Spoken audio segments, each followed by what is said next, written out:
And we're gonna get into it. Ho, ho, ho, ho, ho, ho, ho. Oh, What's it's up? not Christmas time anymore, but I still will say it. Braden, no, wait. I botched What are you gonna that. say? I botched that whole thing. I didn't know where you're going with it. I thought you were gonna wish me a Merry Christmas. I wasn't gonna wish you a Merry Christmas because it's not Christmas anymore. No. But I wanted to be Santa. I thought being Santa would be cool. Remember that anime? Did I tell you about that anime? The Santa Claus A little anime? bit, yeah. Yeah, You mentioned it on one of the pods. That's me. I forgot about that. Guy. I forgot to check that out, but I kind of it's kind of past the season now. But like it'd be weird. They presented the season, like the show in general, the perfect time. I think the last episode came out like What's that on? What's it called? right before, it's on Amazon Prime. It's called Sonda. Sanda. Sonda. Yeah. Yeah. Sonda. I'll just have to remember that. And it's next animated Christmas. by the Don to Don. Yeah, maybe season 2 will be out by next Christmas. Who knows? Welcome back to Nerd Shit in the Dark. Welcome the back, shittiest everyone. podcast on the internet. And we are your hosts, Chase the Chaz Skripek and Braden the Brad Neilster. And we are missing Christmas, it sounds like. Yeah. Yeah. Although we are on a second winter holiday right now. That's true. We both had a lot of work off this week. There's snow out the wazizzle. Snowmageddon. Yeah. Snowmageddon, part 2. Yep. We are currently under a state of emergency. And just like other states of emergency, some might even call it a pandemic, that is when this show fucking thrives. Yep. This show was when we're conceived. indoors and we have nothing else to do but I watch love movies and play games and talk about it. This is what they died for. This is what our relatives died for. For sure. For us to be doing this. It is. I mean, if you could go back in time and just ask somebody like, hey, would you be cool if like you did like what you did so well here, it continues on to your ancestors just get to like be happy and relax and watch TV, and like their biggest problem is just being depressed. Yeah. They'd be like, what is that even? And then they'll be like, what's depression? Yeah. Yeah, exactly. So, no shame. And thanks to these kinds of things, we have plentiful, it seems, to talk about tonight. For sure. But before we get into it, what's new? You see any new things? Any crazy? I see plenty of new quick things. sees, who's what's it? Plenty of new things to me. So much so that it's hard for me to think of them all, to list them all. They all kind of blur together. Yeah. Although I do enjoy spacing out the host like we're going to do, just because I like when I have, a smorgasbord of options to pick from. Yeah. Oh yeah. It's better to have a lot than a little. I even have like a little thing. I was driving to work today and I wanted to listen to the theme song to Vinland Saga, which is a Japanese song. And the song that followed it was a cover of Dear Maria by like Japanese singers and like a Japanese band. And it's a fucking bop. They know I loved it. It's called, the genre is called Emotaka. And I'm going to be diving more into this. Just because Dear Maria was good. Is it its own thing or is it directly inspired from American music? Oh, I mean, it's Dear Maria. Yeah. And well, but it's just being sung. Emo pop thing in general. Oh, Emotaka? I don't know. I don't know. Maybe. They do a really good job with it. Hard to it say. has that anime opening thing where like every once in a while they'll say English words, Maria. At the end they do the Dear Maria, count me in. Oh, yeah. I won't do that. I won't do that part. But no, Japanese rock bands are really good. It's the closest that we can get now to that bygone era that we grew up in. I mean, I never thought that music would go away. Yeah. That was just a phase. Technically, it never went away. You can listen to it. I mean, it's always still here, but yeah, you don't its see popularity. It as much. There's not Well, that's the cool thing about other countries. They're zeitgeist. kind of in different stages of decades that. with other people's shit. Like Canada. Like when I went to Canada and it was 2019 and they were playing Jesse McCartney or fucking, Yeah, they just got Jesse McCartney again. like it was crazy. Toys R Us was open. It was insane. It was crazy. And that's just how countries are, though. They're just behind. Avril Lavigne was on the radio. What the fuck? So, I mean, don't get me wrong. I'd still hear, what was that popular Ariana Grande song at the time? Fuck My Ex or whatever. That song would come on still every once in a while because, they know what's popular. They're not like Amish people, but they're just following the trend. Right, they're not. We kind of absorb all of their artists to where everyone just thinks that they're American. Yeah. Like, I think a lot of people at this point know that Justin Bieber and Drake and them are all Canadian, but like an average person probably wouldn't. Yeah, that's probably true. Dude, if there are people that live in this country that can be on like a judging thing and they can honestly say, I don't know who Donald Trump is. Like, like I believe that somebody wouldn't know that Drake is Canadian. I only know it because we're the same age. We went to high school together. Yeah. Like, there seems there's like people in America who don't recognize the Batman symbol. Ludicrous. Yeah. Ludicrous. Like people of sound-minded body that wouldn't recognize it. Yeah. Yeah. Ugh. Yeah. I, not to like side tangent, I think I even talked about this little on the last episode of the podcast, but there was this book I read called Will of the Many, and it's a fantasy, high fantasy series, science fantasy sort type of series. What I'm trying to tell you is I donated that book to the library, and a 91-year-old woman got it, and I just thought, does she even like know what the fuck is going on in this goddamn book? Like, it just seems so like, it's a very modern. It just came out like a couple years ago. I don't know. I wonder if people might get a little too old to understand certain things. I just think it like, well, to go along like imagine this is maybe a woman because it's a 91-year-old Clearfield County person. Yeah, I imagine she could be a person that doesn't know the Batman symbol, maybe. Yeah, and she just took. You don't think you can teach an old dog new tricks? I am not. I've hung out with a lot of old dogs, dude, and I actually go to a lot of old dogs nursing homes to give books away. And I'll just say statistically, it's hard for me to believe that you can. I know it's possible. I know that there is there's a number there. Yeah. It ain't high.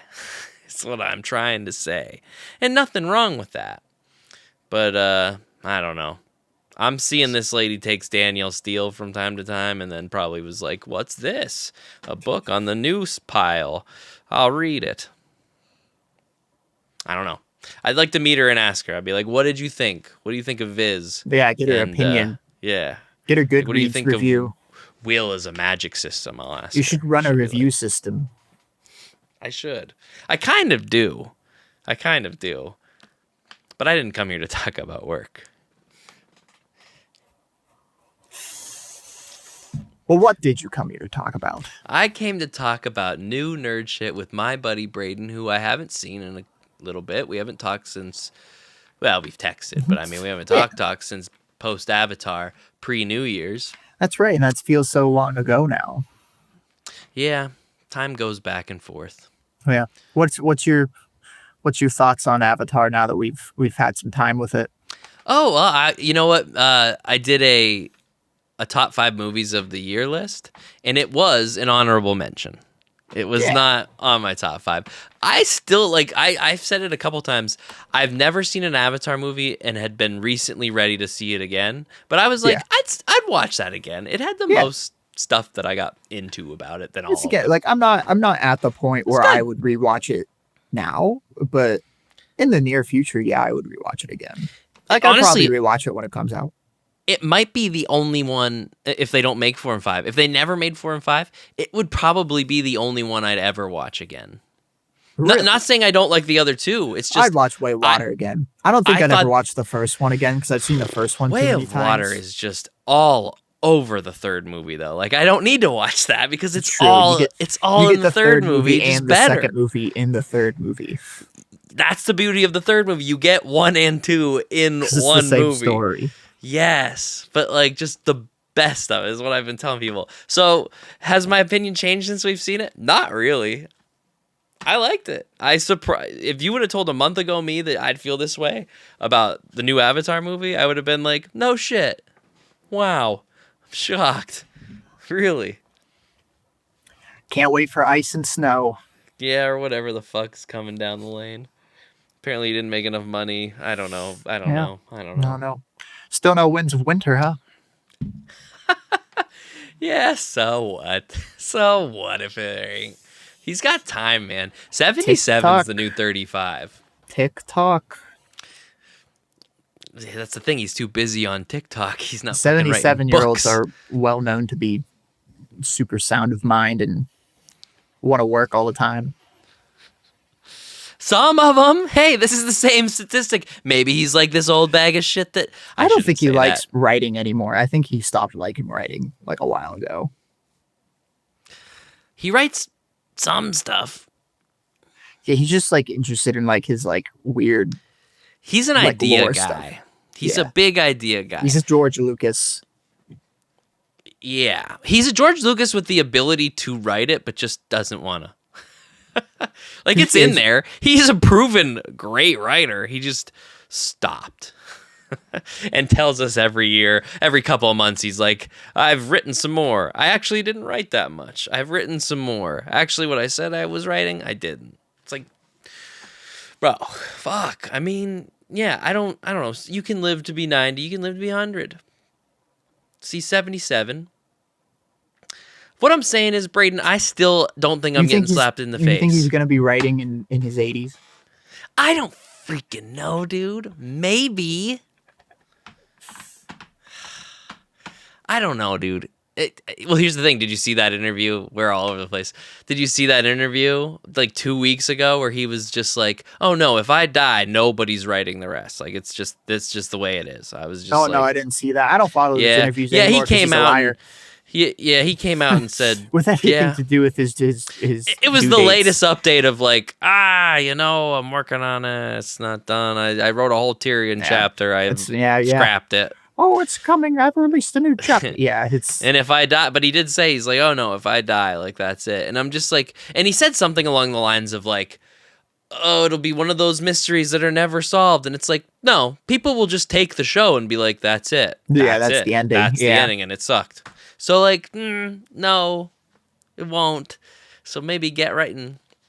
It's definitely going to be funny and a lesson in hubris and, like, not adapting source material until it's completely finished. Yeah, I mean, I think we learned that lesson in 2019, and now we're at a point though where it's like, fuck, come on. The only one where I feel like it's okay is One Piece, just because there's so much that they have One left Piece to adapt. Is continuously coming too. There's it doesn't disappear for 14 years, and it's has an end in sight. Yeah, I'd say in a few years we'll be done. Whereas I don't know if in a few years we'll have a Winds of Winter. I think Oda at least cares about tying up all of the many plot threads that he created, even though he probably regrets writing all of them. But I do think he's going to try and deliver on each one. To some degree, George R. R. Martin, sure. I think he would just like add new plot threads without really having a plan of like how he's going to tie it all together satisfyingly at the end. Yeah. It is a shame. And I mean, it's the same thing with just the show in general too. It's like you built these empires of just like quality content, and the only thing that's wrong with them is you're not giving us more of it, and that's just where you see like I still love, and I'm not done with Wheel of Time, but I am reading through them, loving it. Great series. 14 fucking books in this series, all massive, all intricate. This motherfucker had 7 books out before the fucking 90s were done. You know what I mean? In this series. This guy set out to write 7, and I mean, hey, take your time. If it's good, here's the thing. It's got to be a home run. Yeah. I did not think I was going to be talking about this motherfucker again tonight, but I am. It's got to be good. It's got to be good. It's got to be good. At least good. At least good. Probably it has to at least be better than the previous book. So, like, lot riding on it. But if it is, when it comes out, because I still do believe it will. Dude, okay, here's the thing. The rapture's coming. Here's the fucking thing, okay? I'll say this. And I know I'm still getting slapped, but I don't care. Because here's the thing. He has said, and he might be a liar, he might not. I'd like to believe that in the 12 years since he finished that book, I'd like to believe even before, because, you know, it's a story. You have parts of it done before you finish the other book, you'd imagine. You'd imagine. So it's not ludicrous for him to have around 1,300 pages of text perhaps written. They're going to put that book out. Whether he says nobody's going to write any more of it or not, they're going to be like, this is the last of what he wrote of this series. So you think he has most of the book written? I would love to believe that in 12, 13, 14 years, he's written at least enough information or content that it's a book. Whether it's a 1,300-page book or even half of that, it's still a big book. Yeah. So you're saying, well, if we amend it, that in the case of they do release the book, but it's in an unfinished state because he's close to death or can't, or like admits that he can't do it anymore, you admit that like you would still be slapped. Oh yeah, I'd still take the slap. He's still dead. That doesn't fulfill the parameters. It doesn't fulfill it has to be a finished book. No. Yeah. He has to. We had decided he doesn't have to be alive when it's published, but all of it needs to have been written by him before he died. Yeah, no ghost writers, no. And even then, I'd say even if that happened, if he dies and the book as he wrote it comes out, I think neither of us get slaps because it's just like, yeah, just you know, what do they call it in tennis? A null or I don't know. This is nerd shit in the dark, man. Not cool guy stuff. A mulligan? Is that what it is? I don't know. We'll give it a mulligan. Look it up. Love? Isn't it love? No, love is when you score. I think a mulligan is when it's just like, nah, we're gonna start over. I don't know. I think I've never played tennis. But that's the only scenario. But I don't think either of those are gonna happen. That's where it gets tricky. Okay, we have to have a little grace period of when you don't find out he dies and come and slap me in the face. Like we need time to figure out if he finished the book or not. I'll say right here, I'm not gonna slap you right away once we win the bet. That'll be an amnesty day. It's going forward from that day. Right on. Okay. When they can come at any time. Right on. They might never come. They might never come. Might just keep them. They're good to have. You're not going to get them because that book's coming out. Yeah. I still believe. I'm trying to think. I don't know. Like I don't know if I could actually slap you badly. You could. I want it to you be could. Trust me, you slap. could. Like, do you think I want to slap Nas as many times as I've slapped him? As hard as I've slapped him? I mean, I want to, but like, I don't want to. It's just a bet's a bet, you know? And bet's a bet. That's what we agreed on. You gotta get it. I've slapped Nas twice so hard his glasses flew off into the open distance. hand. Yeah. I mean, dude, the one time for the Super Bowl, I swear we're gonna get into our topics here pretty soon. The one time for the Super Bowl, Pete and I bet a slap bet on the who would win, and I lost. And Pete slapped me so fucking hard, I went back in time. Like I got hit, and in the there's a video of it, so you can see it kind of happening in my face. I start to think, oh God, I'm about to be slapped, like post slap. So I start to like get down, and I'm like, no, I've already been slapped. It came at the speed of sound. Oh yeah. We used to, because we used to do slap bets just based on numbers of drops when we'd go to color guard. Yeah. drumline thing. So we'd Just bet just random we things. bet on the drops, which isn't a good thing to do. Apparently that offends a lot of people that we did that. But it's not. Did you do slap bets like we did slap bets, where it's you keep the slaps forever, or did you just like you slap them right there? It's usually so it depended on the situation. Like it's usually right away.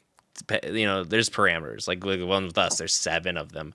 You know, usually you just bet a slap. Bet you a slap. We used to do the phone book. We used to hit each other with a phone book.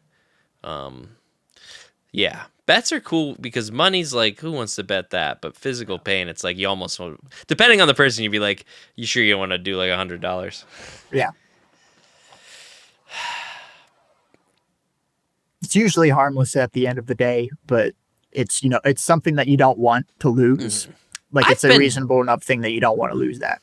I've been drunk during times that I've been the slap giver. That kind of helps because even though they're your friends, you know, you're drunk, you're goofy, you're having I don't know fun. if I can hit my friend. Yeah, you can. You can. Trust me. In the moment after you've won this bet that secures you the right to do it, no, you know, I can't get mad about it. It's my God-given right. You've won the bet. Yeah. I think I still have 2 on NOS. So, but I mean, it's been a decade since I've used one. So they just sit until they don't. Yep. Braden, tell me about some of your new nerd shit, brother. Will do. 20 minutes later. Yeah, I'll get right into it. I have a lot of new nerd shit, and I am paring it down for this session. I'm going to save some for another podcast, just so I have some things in the tank in case if I don't see like another anything new. Podcast that you're going to be on, like you're going to go on to somebody else's podcast. For the, my other podcast that I started that I didn't tell you about. You can tell me. I'll listen to Third bit in the arc. Wow, that's weird. Yeah. Nobody's ever going to find that. No. Nobody's going to even think of it. It does. Yeah, we have been having difficulty getting new followers. It's tough out there, trust me. Take it from me. Yeah. What do you got? So I think Jared mentioned this game before. So I should mention over Christmas, since we mentioned Christmas earlier, Kaylee's parents got me a bunch of Steam gift cards. So I've been using those to shop for some games. Like I got some for the winter sale. You haven't been on Steam in 2 years, though. Wow. That's true. Yeah, I've just been a ghost on Steam. But so like I bought a few games. The winter sale just happened. Yeah. Yeah, bought a few games. The first game that I got was Satisfactory. A big fan Jared is of that game. Yes. I believe Jared has talked about it on the podcast before, but I wanted to, do an addendum to that. Sure. To what he's spoken about. Yeah. Just what are my thoughts on the game. He's spoken on it, but it's been like in gaps. Like we hear about this game almost never really. Yeah. Yeah. It's a very fun game. It's cool looking. I've never played it. It's cool looking. It's cool looking. It's got a nice feel. It's cool. I don't know. I just keep thinking of just the meta elements of it, to where you drop down in a drop ship, right? The whole premise is that you work for a corporation that is supposedly, probably runs the entire Earth or whatever, but they send you one guy to colonize an entire alien planet to extract all of its resources, send it up into space so humans can take it. And so you drop down in a drop ship and it opens up and you're greeted with this beautiful scene of this alien world, just this natural beauty. There's animals grazing around, there's creatures flying in the sky. It's just there's waterfalls and, trees and all kinds of stuff. And then you're here to ruin it. You're here to just destroy it all. And I think that's it's very intentional how they do it. As you progress through the game, because the way you level up is by leveling up your factory. So you get, more capabilities as you gain certain resources. So you progress by extracting resources and either refining them or like you can combine certain resources to make other parts. Mm-hmm. And like, you have to make production lines and all this stuff, but you send these resources up into space for like, you can accept certain missions that will give you specific upgrades to your factory if you can complete them. Mm-hmm. And so you just do that Mm-hmm. the whole time, pretty much. It's like pretty relaxing at times because like Yeah, it's but mostly building. yeah, it seems very like mental. Like Yeah, you're always thinking. it's a big mental game, which Yeah. sometimes I love those games. Sometimes I get really burnt out on them. And especially because this is a big engineering game, which is why I see why Jared likes it a lot, because it's a lot of like engineering puzzles. Dude, honestly, until you just gave your description of this movie, I never really thought about it. Like, Jared never described it in a way as like, yeah, you're coming to basically destroy this fucking planet to get all its resources. Like, Jared's just like, yeah, you just build a factory, but he didn't like go into the details of like, and destroy this planet. Jared's just going to work. That's me. That's my English background, analyzing the meta themes while he's doing the engineering problems Yeah. as working as an engineer. Yeah, it's got a little bit of everything. Yeah, Yeah. I there's like a little bit of like kind of combat in it as well. There is, yeah. So like, Yeah. there's aliens. Like, you're on an alien planet, so there's alien wildlife. There's You. us. Yeah, You're I guess the we're alien technically one. the alien. They're the natives, but so yeah, there's like these.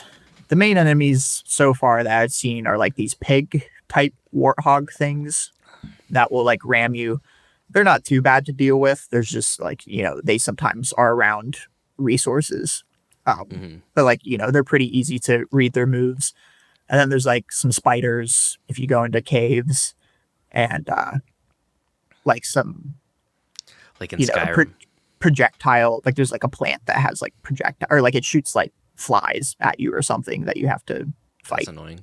Yeah. I But hate like, so like, flies. there's combat, like there's things to do, like there's exploration, like I think this is the only map I've played. I'm not sure if there are other maps, like if there's other planets you can go on, but I think for right now, this is like Yeah, the I only don't. map.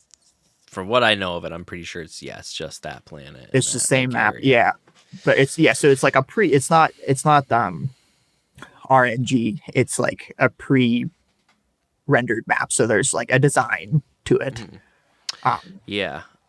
I when Jared first told you and me about it like years ago, I had pictured this game so very differently in my head. So when he actually showed me gameplay footage of it, I was like, "Oh, wow." Like I don't know, I didn't really picture it as like Minecrafty, but like with the modern graphics. I didn't like picture a first person. I didn't picture it at all.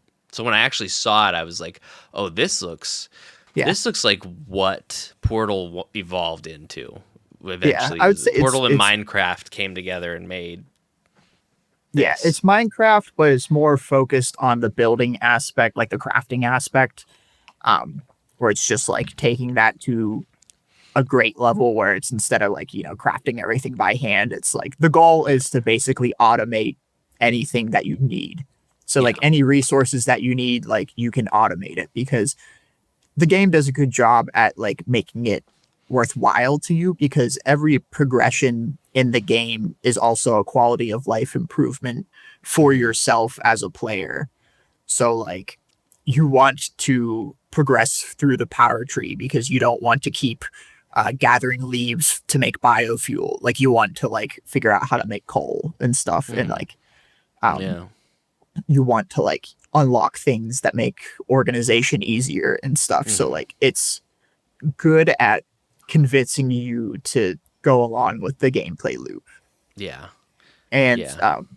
I took a break from it because I started to get overwhelmed a bit, because it does like get pretty complicated once you get into the higher tiers, because you unlock all kinds of stuff. Like Dude, Jared you was can make, explaining stuff to me that I was like, "Oh, you have to have your degree to understand exactly yeah, what no, you're like saying." literally, To like me. I was trying, like I had to take a break from it because I was trying to literally set up an oil rig platform where you have to like pump crude oil into like these refineries, and then you Yeah. have to output. There's like byproducts that you have to output and create into different things while also creating fuel. Like you're literally like designing an oil rig platform. I have a question for you. Do you think that these kind of games are just getting better and more interesting, or do you think we're just getting old? Like, could you imagine describe? I built an oil rig on this video game to like a kid version of you. You'd be like, "What the fuck?" But it's actually like a really good game to us now. Like, do you think it's the Yeah. game, or do you think it's us getting old? I don't know. I definitely feel like I wouldn't have liked this game when I was younger. Like I've matured more. The only way I'm trying this game is if they do make a version of it that runs on the Switch too, because I'll never be able to play such a game not portably. Yeah. You know, like for me, kind of player I am. Yeah. But it is fun because like it is the you don't need a engineering degree to get into the game. It's not really until later It's on good. into the game that it starts to get really challenging. And that's just where it just gets into like it's just a puzzle game then. Or you could just quit, like real life. Or you Like, just quit, which is what I did. work I mean, gets I too didn't quit. much. Like I do plan on going back to it because I was enjoying myself. So you're But I just currently on the break. You haven't currently come on the back from break. the I break. was playing some other games that I bought. I But wouldn't know. You're not yeah, it's a lot online. of fun. The last time I played, like I said, I was setting up an oil platform because I was using coal power to power my factory, but I wanted to switch to oil, like fuel Mhm. to power because that's the upgraded version. Because power is everything to keep things automated because you don't want to have machines always shutting down. No, And not I in was that line making of work. yeah, and I was making explosives and I was figuring out how to like make electronics. Hey, if coal's so important, well, why didn't you, there was one guy you could have hired. Santa Claus. He's got coal out the You're right. wazoo, dude. And This is who's a being a it's bad our boy Christmas this themed year? episode. I mean, who's being a bad boy this year if not the guy that's going to another planet and destroying it for Yeah, himself? That's a bad yeah. boy this I mean, year, I I'd find it say. hard to believe Jared wouldn't have at least picked up on the satire in it because the company robot, Oh, like yeah. AI voice, is very obviously like, yeah, you're just a slave basically Yeah, to us. Like I'm sure he has. He just doesn't care to he mention just it. doesn't talk. Yeah, he didn't mention it, Yeah. but it's fun because Yeah. yeah, as you He's got a progress fuck through ton the of hours on game, it. yeah, each new area that you go into, it starts out beautiful and then it just gets more and more industrialized to where like your factory's just covering everything. Yeah. I've seen, like I said, the video he showed me, it covered a good chunk of game. And yeah, to watch how it expands kind of throughout the planet, like the things that you can do. I'll tell you what, it was overwhelming. I wasn't even playing the game and I was overwhelmed. Yeah, So, yeah, it's one of those If there's games. ever a Switch 2 release, I will play it. It's one of those games with the learning curve that like I know I'll never get to the level of like highly skilled players on this game. Yeah. Like I can get to that like with certain other games, like certain shooter games or stuff if I like really practice at it. But with this one, with like these engineering problems, like I've just never had the brain for it Yeah. to where like I just never as it gets harder, like I'm just never gonna like be that like Sure. I But can you still improve don't a little regret bit, but playing it as far as you have. You still yeah, having a good time. for the All most part, skill I'm levels getting can enjoy this game.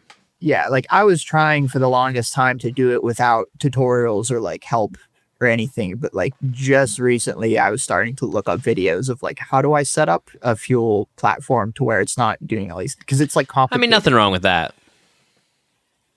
I'd do that if I Yeah, had to. yeah, because sometimes even like the way like the pipelines work, like you have to have them at certain angles or else the fuel won't move through it. Like I kept having issues with that. Yeah.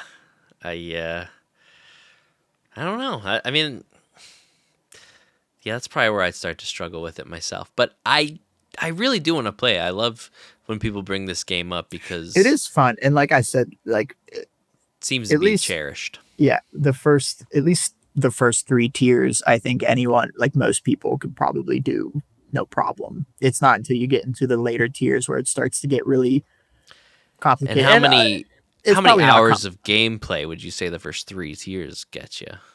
oh, like 20 hours. That's solid. That's a solid Yeah, amount of time for a what, like $40 game? 15, 20 hours, I would say, depending on like at what pace you go. That's cool. Because there's a lot of things you can do as well. Like you don't have to like focus on building your factory all the time. Like you can go explore. Like Go to the bars, there's things you can find on the fuck map some of to the aliens collect. or natives. Yeah, Make no it kind of like Grand intelligent Theft Auto. ones yet. No There's like intelligent hints. ones. There's like hints at intelligent ones. Hey, you know what I always say? If you don't think there's anyone intelligent around you, maybe you're the dummy. Uh, If everybody else is stupid with you, something to think about, Braden. I will keep that in mind. But yeah, so I'm trying to think if there's anything else to say about it. No, it's like even when it gets into like urbanization, it's also beautiful in its own way. Like because it's like that's like you made that. Like Yeah, you yeah. like you do get a sense of accomplishment because you have to earn making your factory work. Like if it's not going to work if it's not going to work if you didn't design it right. So like Yeah. getting things to work feels pretty good. Rewarding type of game. Yeah. Yeah. I've heard nothing but positive. For anybody who's ever played it, I just hear positive, glowing things. This seems like it's officially out. Like there's a 1.0, yeah? Yeah. Because I Yeah, know it's Jared not was in early playing it when it access was, anymore. yeah. My second game is I'll early get there. access that I'm going to talk about. I love a good early access But you can story. talk about one of your things. You want me to go? Unless you want me to talk about my second game. Do you want to go? I can go real quick. Go real quick. So in the last episode I reviewed, I have been playing Dragon Quest 11. Yeah. And I'm still working my way through that. I'm almost done. I kind of got to about the finish line of it. And I'm just kind of on a Dragon Quest kind of kick. This started because I played the Dragon Quest 7 remake demo because that's coming out in a couple weeks. And I got so into that.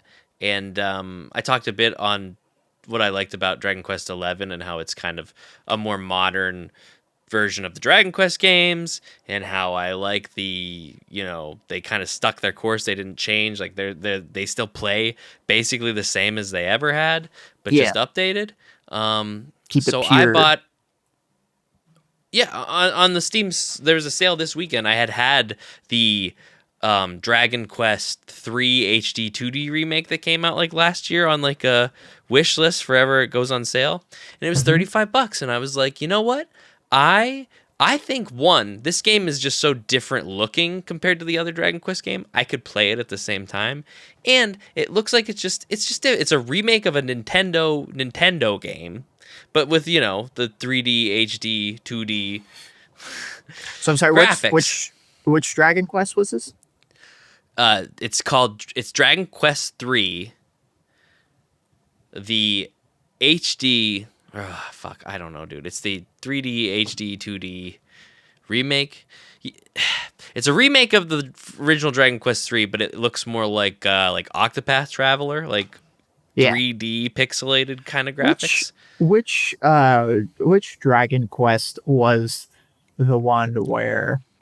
Oh, I'm trying to think of how to even describe what happens in the game. You're like cursed, or like you travel with a horse and like this goblin dude, and like the horse is a princess that you used to like, but she was cursed, like you from like a cursed kingdom. I might not have played that one. I've only actually played That's a couple. the only one I've played. And that was fun, I remember. Yeah, they're great game. Like my history. So the cool thing is, like, my history with Dragon Quest gets to go back to like it was called Dragon Warrior in America before like localization got their shit together. but I had like 1 and 2 on my Game Boy that I would play. So I have like, since I was a kid, I've played these games. I didn't really know what it was back then, but it was like that kind of style RPG. And, and I've played some here and there ever since. But I was looking forward to this remake when I saw it was coming out because I had never played the third one. I heard it was a really good one, and I'm a big fan of the HD 2D 3D remake style, like that pixelated but in a 3D environment type of graphics. I'm just a sucker for that. Octopath Traveler is just a bonkers pretty looking game. So to see this game like that, I was interested. But when it came out, I wasn't sure if I was, if I wanted to pull the trigger, if I had time. So I just didn't buy it when it came out. And I waited and I waited. And now I'm on this kick. And I finally got it. And I have been just chucking at it for the past couple of days. And how has it been?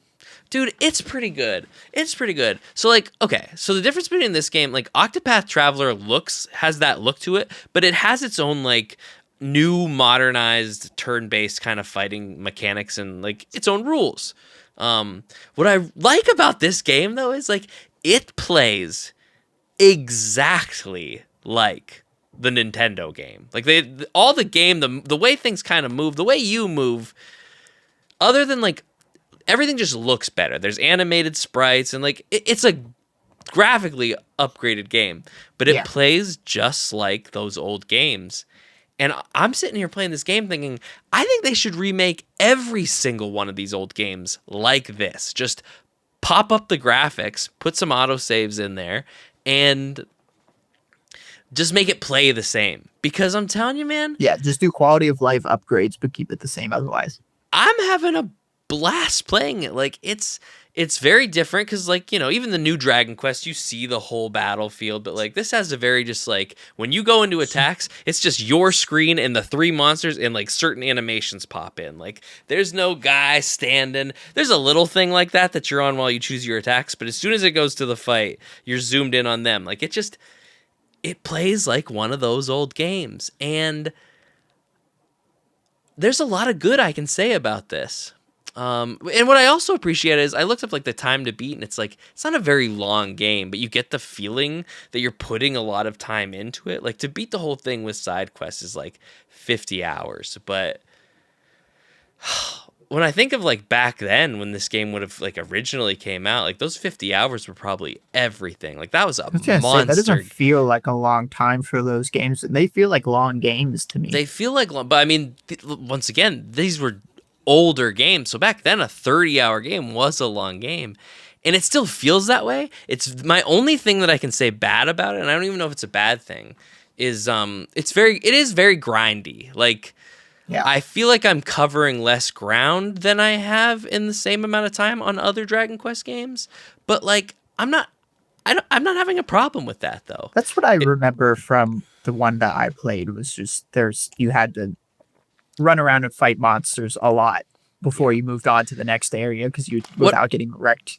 Well, what I liked about 11 was it's an open world kind of feel. It's not an open world, but you can see the monsters, you can swing at them yourself. You choose basically when you want to fight wild ones. And I'll do it, but I never feel like I'm pressed to do it. This game, I'm oh yeah, if I don't grind before I go to this next place, if I don't just fight things stupidly for no reason a lot to level up, I'm gonna die. So I'm about 15 hours into this game. I have covered a lot, but I feel like I haven't covered nearly as much as I would in 15 hours of a different game, area-wise. But I'm having a lot of fun. It has that whimsical sense of I stumble upon my side quests. In some games, a side quest might be you'll talk to somebody in town and they'll bring something up that leads you to go find the actual side quest. This game just kind of throws side quests out of nowhere at you. Right. So you don't know you're getting into a side quest until it's there. Yeah. I don't even know I'm solving the side quest until I get to the end of the thing that I just started doing to see if I'm right about something, just to be oh, I found the something magic key that I was, the fairy people needed me to find in that random ass fairy town that had nothing to do with the story that I ran through. So there's a lot of that. Yeah. And I don't know. I think it reminds me of the original Zelda, because the original Zelda kind of plays like that, and a lot of people are like, remake the original Zelda, but like with Breath of the Wild graphics. I'm like, no, just do that same game and just give it the upgraded like Final Fantasy, Dragon Quest HD 2D style, because it is. Ugh, it's so much fun, dude. I'm having so, and you can make your fights have like speed. You have control of the speed of how like the game's gonna go. So I have it at fast. So it's just like the fights go pretty quick, even though there's a lot of them. I don't know. If you go and do random anything, you're usually rewarded for some reason for doing it. So you might as well. A lot of box management. I say a lot of my time is like moving items around and getting new items, but I don't think that's a bad thing. It's the most like Dungeons and Dragons that I think of, because that was the idea when they started making these games. Is like, we want to play Dungeons and Dragons, but on our computers. Yeah. And I feel like it's the most that still feels like that old school style, but still new. And I'm probably gonna play it for the rest of the week and finish it off, and then go back and finish Dragon Quest 11, because I've just been on this little detour. It might have been Dragon Quest 11. It was either 11 or 10, I think, that I played, because it was 11, open world. you have a horse, but there's no little goblin guy. No little goblin guy. There's no Yangus. Your first friend that you start hanging out with has like blue spiky hair, and he's a thief. Yangus is a thief, but he has yellow spiky hair. Yeah, this guy's name is Eric.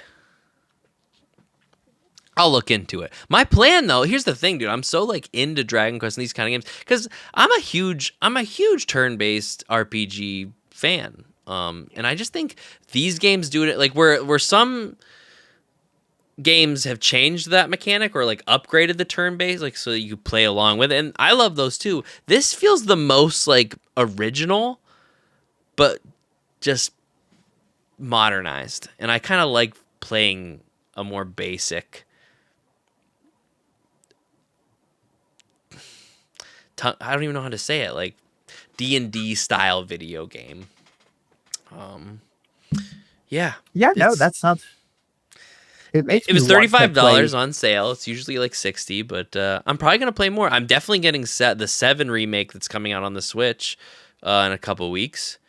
Next week, actually. And I don't know. Maybe I'll dive into some of these others.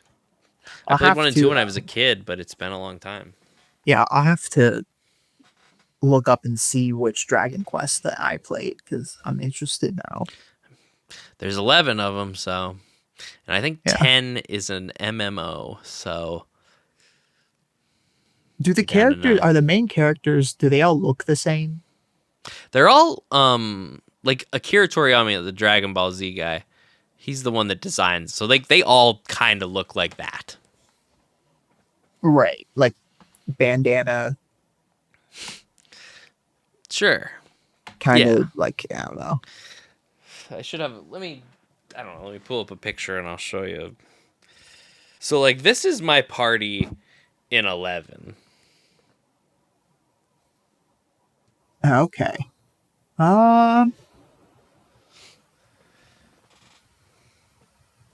It looks familiar, but yes, that was not the one that I played. Maybe I played 10. We'll go back in time. Here's 9's picture. This is not 9. Okay, I'll look at 10. 10's interesting. 10's interesting. Does this look like something to you? Anybody there? No. None of those guys? Okay. No. This mysterious game. Maybe it was 8. It was 8. It was 8. It was Dragon 8? Quest 8. Yep. Oh, this is a popular one. I've never actually played this one. It's on my agenda.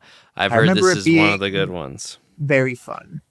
Yes. It's like you said, one of those games where like you kind of, the way they set up their quests, they just kind of sprinkle them in to where you're not even sure like why you're doing things. Like I remember like I just went into a mansion and there's like a little mouse hole that looked out of place. So I just like investigated the mouse hole.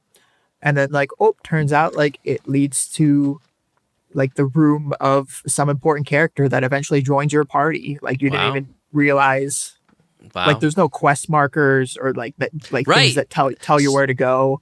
So like 11 kind of has the markers, but the thing I like about the 3 one that I was just talking about was that you can turn those on and off. So I just turn them off because Which it is it's just an fun interesting be way like, to play. Yeah, it's just like you kind of have to just explore the world yeah. Well, until you find sometimes because something. I can track side quests, it gets a little it gets a little scary. It's too much, you know? Like I feel like I have to do them all. What I like about Dragon Quest is like they don't feel like a necessary thing. They feel like my choice if I want to It do them. feels like the natural part of the journey. It's just Well, like if you it's want to not like you're level being up, sidetracked. Yeah. it helps you feel like you're not grinding as much. They just sprinkle in little filler episodes. Right, And because like they're you get XP rewards when dude, you. some of these side quests are pretty like dark too. Like so this one town that I stumbled on, they were all asleep. And then I went to the next area over. Well, no, I found a guy in a house that was like, the fairies have cursed this town. You gotta go find them and talk to them. So I've stumbled upon the fairy town, and I was like, oh, there's these fairies, and everybody fucking hated me there. So I went and talked to the queen fairy, and she was like, my daughter ran off with one of you humans, and I cursed the whole town because blah. And the human's dad's there, and he's just like, I'm trying to save my people. Yada yada yada. One thing leads to another. I'm stumbling around in this cave. I get to the bottom of it, and I find this fucking like letter in a chest thing that's just like, yep, we leave this item that you need to find to use to continue parts of the game to give to the queen, but also we killed ourselves. We figured nobody would let us be together. We're gonna drown ourselves in this waterfall under this cave. Jeez. I know, and I had to go tell both the parents. Yeah, I found It's one of this. those Can I things where wake like that town up, please? you And feel she's like like, you've been yeah. sidetracked or like you're not doing what you're supposed to be doing, but it's actually exactly where the game needed you to go. Yeah, and I got, along the way, I found a lot of other things, or like I obtained items that became usable, like a new sword that I didn't have to buy. Because my only issue with this game is it's got old school, like you don't make a lot of money. Yeah. Like you're getting gold in increments of 20 to 30 at a time, and like things are like, you want this new sword? It's 2,000 gold, bitch. So it's like, oh boy. That's the only issue is like, and even when I get a fuck ton of it, like when I work really hard, right now I'm sitting on 8,000. I could spend that in like 3 items. Yeah. But it's the game. It is how these games work. Like they didn't change that. They didn't make anything different. They just made it look better. And yeah, it's making this little Dragon Quest era in my life. Like what I'm calling the pre-Resident Evil 9 era. These are the games I'll be playing until Resident Evil 9 comes out. Which when is that? The end of February. So coming End up. of February. I have about enough One time Piece season 2 comes out soon too. March, I believe. Yeah. Yeah. So that'll be good too. But that's my game. That's what I'm doing. I'm still Dragon Questing for those following this show. I'm still Dragon Questing, just differently. Dickety dope. Good nerd shit. Thanks. Give me 1 second to get some more wine. All right. I am back. Or did I ever leave? You were gone. Yeah, you were gone for... No, was I? Yeah, like a minute, maybe. So, the other game that I'm going to talk about, there's a few games, but the other game that I bought with my Steam gift cards is, I think, right up your alley. You might have heard of it. It's called Schedule 1. I don't see it. I don't see it, Braden. It's not up my alley. There's nothing out there. I thought you were going to pull it out right there. Nah, I was just looking down my window. What's it called again? Schedule 1. Schedule 1? I've never heard of it. It's a drug dealer game. Paint me a picture. A what? A drug dealer game. It's basically... Now, why do you think that would be something I'd be into? It's right. You're a good kid now. You're a dad. But still a good kid. Yeah, good it's basically... good dads. It's basically like drug dealer simulator. Mm-hmm. It's got unique graphics. Takes place all on one map. you basically follow this story where you have to recruit. You go into this new town, like you lose everything. Your uncle gets arrested. You have to like start drug dealing from the bottom, basically. Give me the name one more time. Schedule 1. I'm looking. I gotta see this. Keep going though. I just gotta see it. I want to hear your thoughts on the graphics. The graphics kind of remind me of like Gary's mod, with how Oh wow. Okay. it kind of feels like it feels like a sim game. I Yeah, think it it is a looks sim like game. salad fingers but brought to life. Yeah. Okay, that's interesting. But I could vibe with that. Tell me more. Well, yeah. Basically, you start off. You only have access to weed. You have to like buy weed seeds.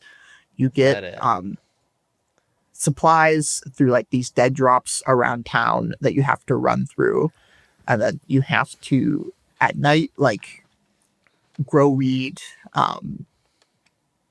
You get like different strains and stuff, and then you You can have ride a to skateboard.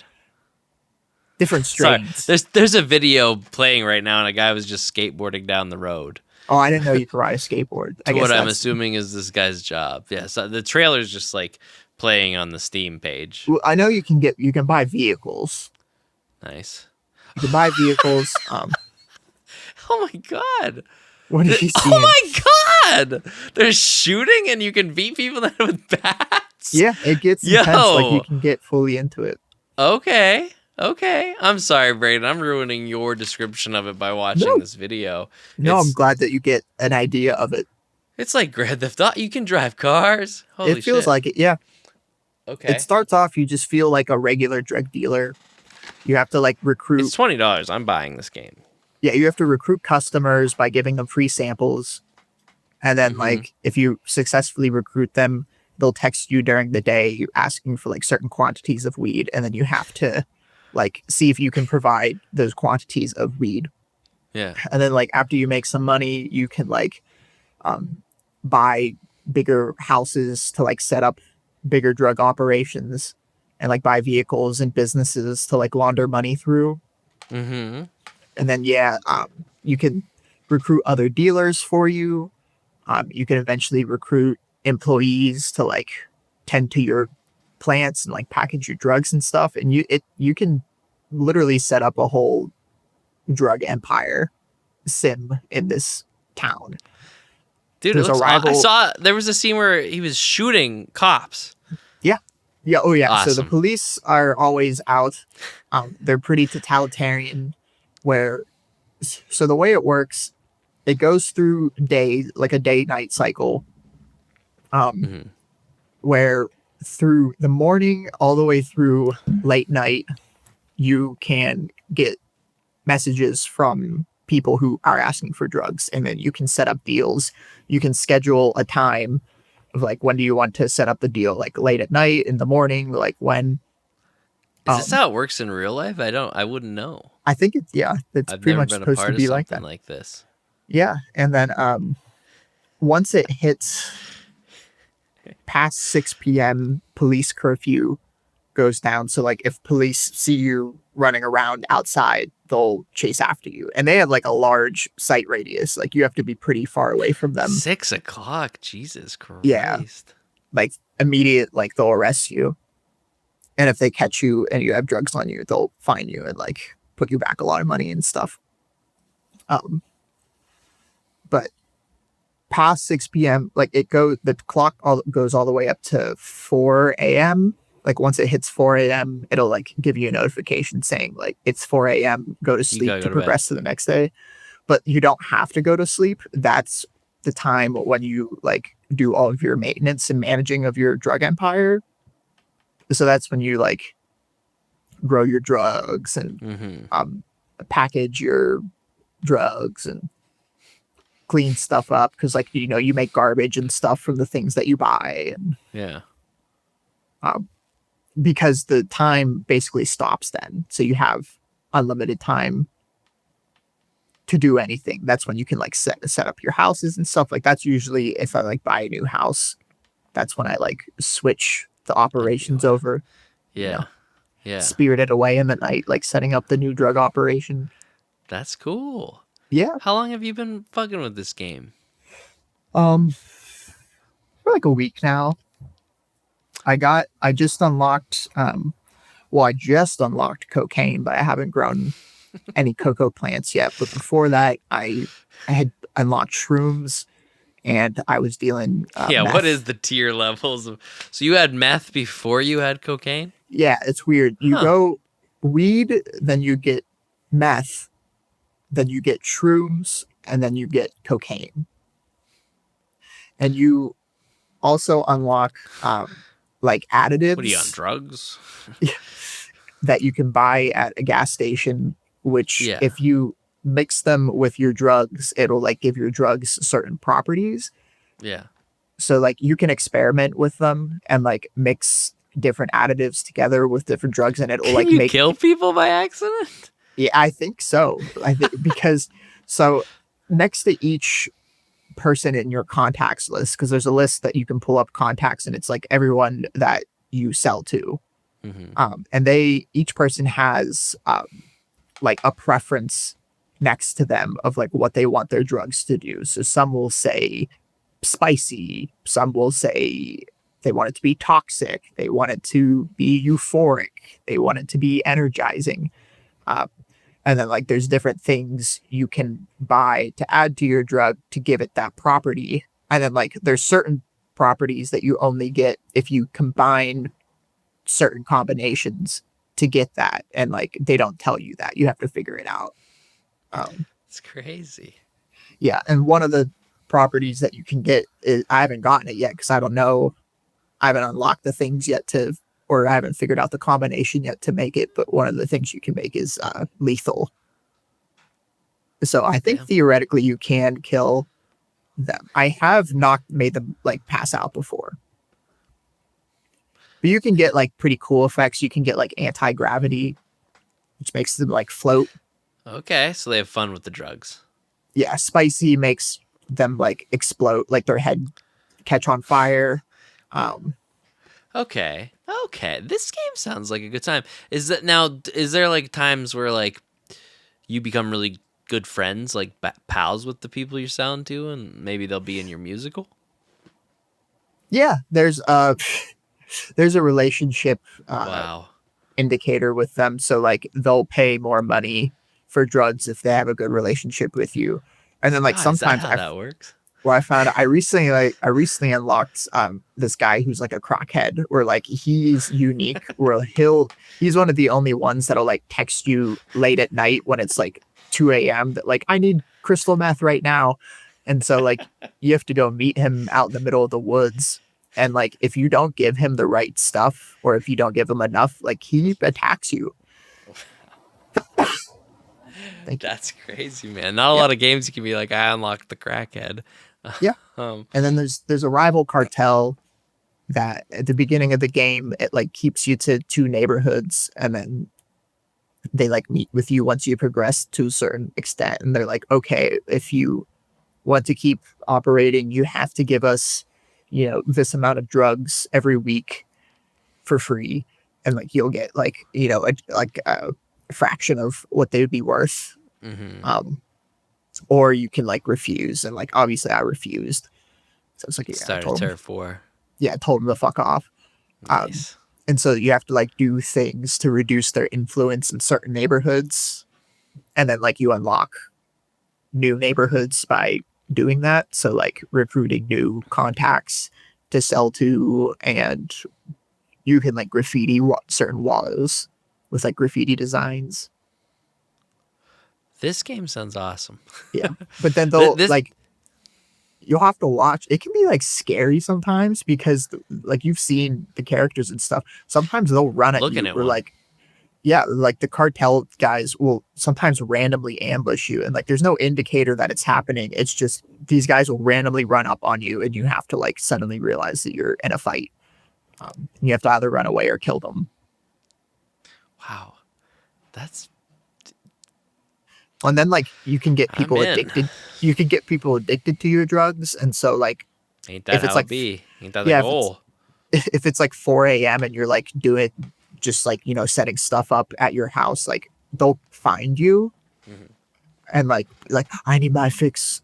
You can like sell to them, so like you can keep selling even when like Even on your because like off hours. yeah, once it hits 4 a.m. like no more messages will come in from people asking, but people will like go directly to you sometimes, or you can sell directly to them. I mean, I'm sold, man. This Yeah, sounds like a crazy good game. it's pretty fun. You can do your own drugs, and it gives you like the own drugs The effect, which I perks. haven't tested out enough. There's one that's like a sneaky effect, where I think in theory, if you do it, you become like stealthier. That sounds fun. That sounds really fun. Like the drugs do different things. Yeah. This is the Steam's description on Steam. From small-time dope pusher to kingpin, manufacture and distribute a range of drugs throughout the grungy city of Highland Point. Expand your empire with properties, businesses, employees, and more. And the recent reviews, as well as the English reviews, are both overwhelmingly positive. Yeah. It's like gaining momentum, like popularity. Schedule 1 is one of the top played games on Steam Deck. Wow. Huh. So you're sold. If I can play it on my Steam Deck, it's 100% gonna happen. Yeah, it's $20. I'm gonna play this game. Probably as soon as I'm done with these Dragon Quest games, before Resident Evil comes out. I'm gonna at least start playing this game. This sounds fun as fuck. Yeah.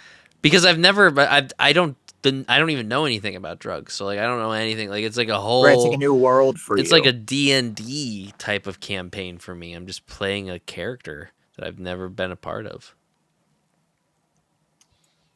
It's pretty Cool. fun. I'd check it out. Yeah, I'm definitely gonna. I love the art style. I think the art style is like It's fun. Like I so said, charming. it can be like genuinely terrifying sometimes, I'm especially at looking at night. this Snoop Dogg looking motherfucker right now that's been just like holding the gun at me the whole time Well, we've because been also talking. like once like you get some people addicted and you have like drugs that have pretty crazy effects, they'll come and they'll like look crazy. Like they'll have like no hair and like crazy eye. Like their eyes will be red or like they'll like be burnt if like your effects like burn them. Yeah, they So look like you like just have like scary YouTube video yeah, it's characters. just like this zombie comes out to you like asking for drugs. And like sometimes if you don't have drugs, like sometimes they'll attack you. Sometimes you can sell them the wrong drugs and they'll accept it, but sometimes they won't. I think it's multiplayer too. Shut the fuck up.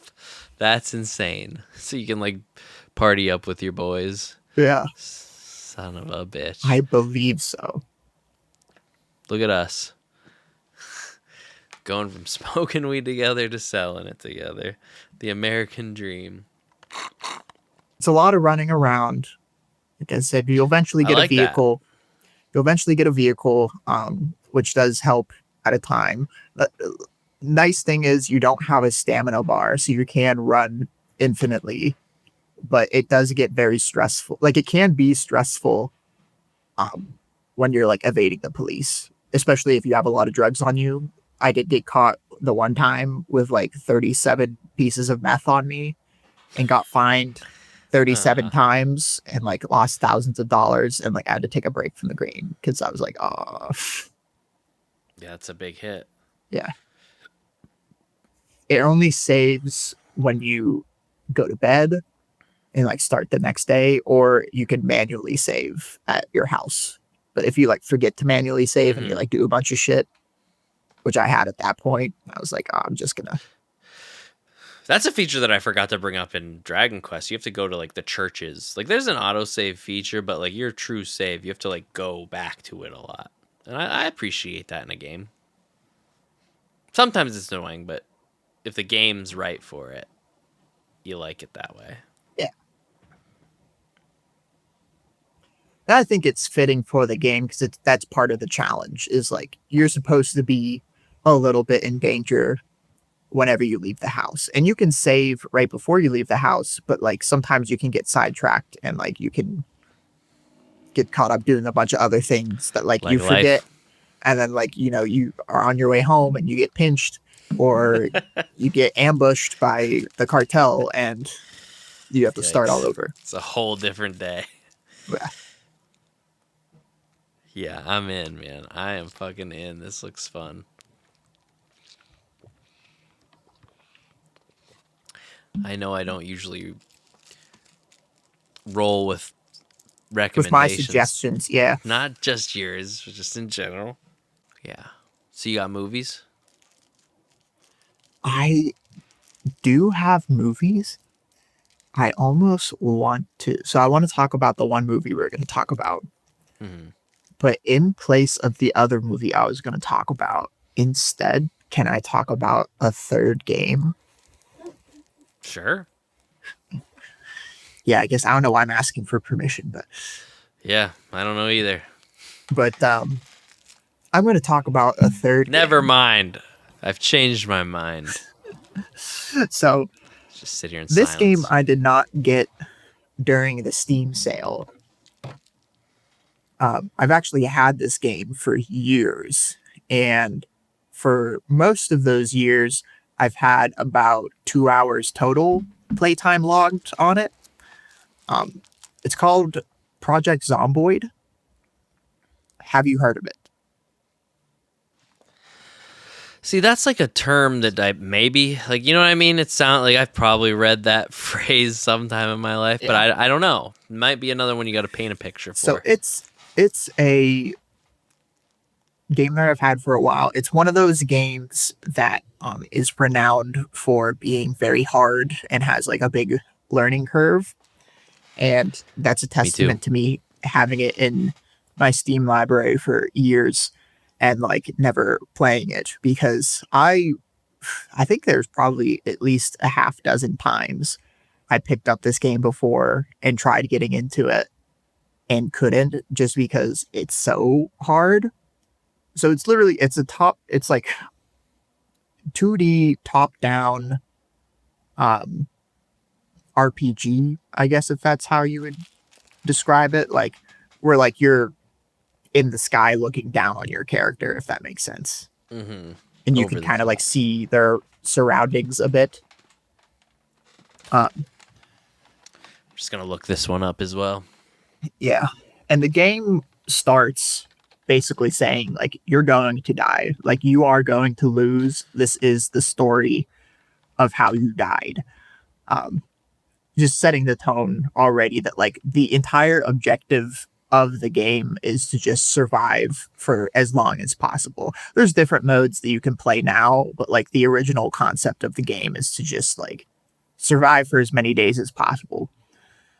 Um, and that's like really hard. So for the longest time, I couldn't survive past a few hours, because what would happen is I would, spawn in. You would, you can produce a character, you can give them certain stats. It has like stat points and stuff. So there's preset ones that have like, professions. Like I typically choose a firefighter because they have good athletics and they don't have many drawbacks. Um, but there's other classes that you can get that like might have a really good skill, but because they have a really good skill, they have to balance it out with like a poor trait or Mm. something. So like they might be a doctor, so they might have really good first aid skills, but they're clumsy because that's like how the trait point system works. But you can like just make a new character pretty quickly, and then you choose where you spawn into the map.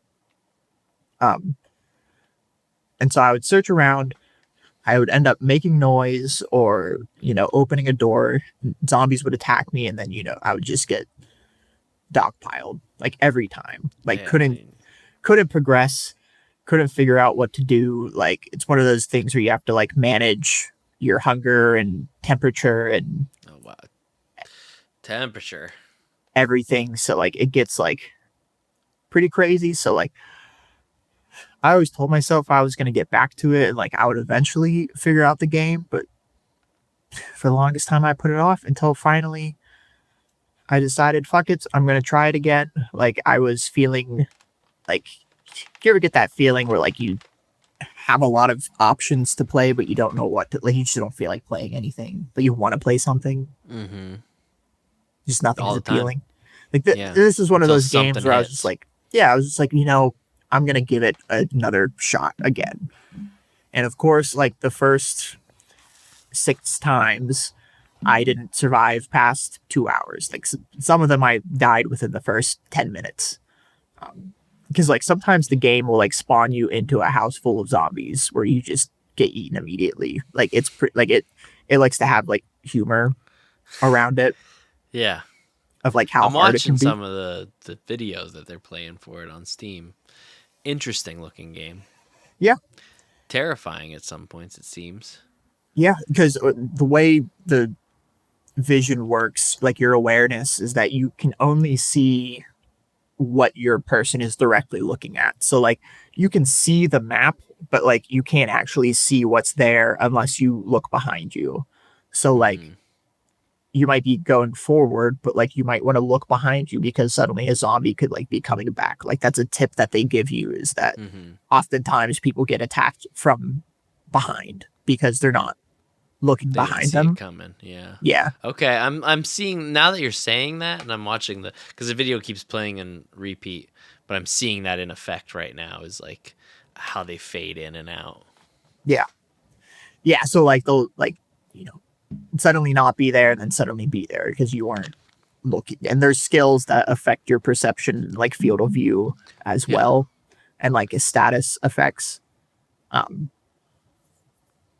but yeah, so there's that. And then like combat is really tricky because how combat works is you have to hold down a button.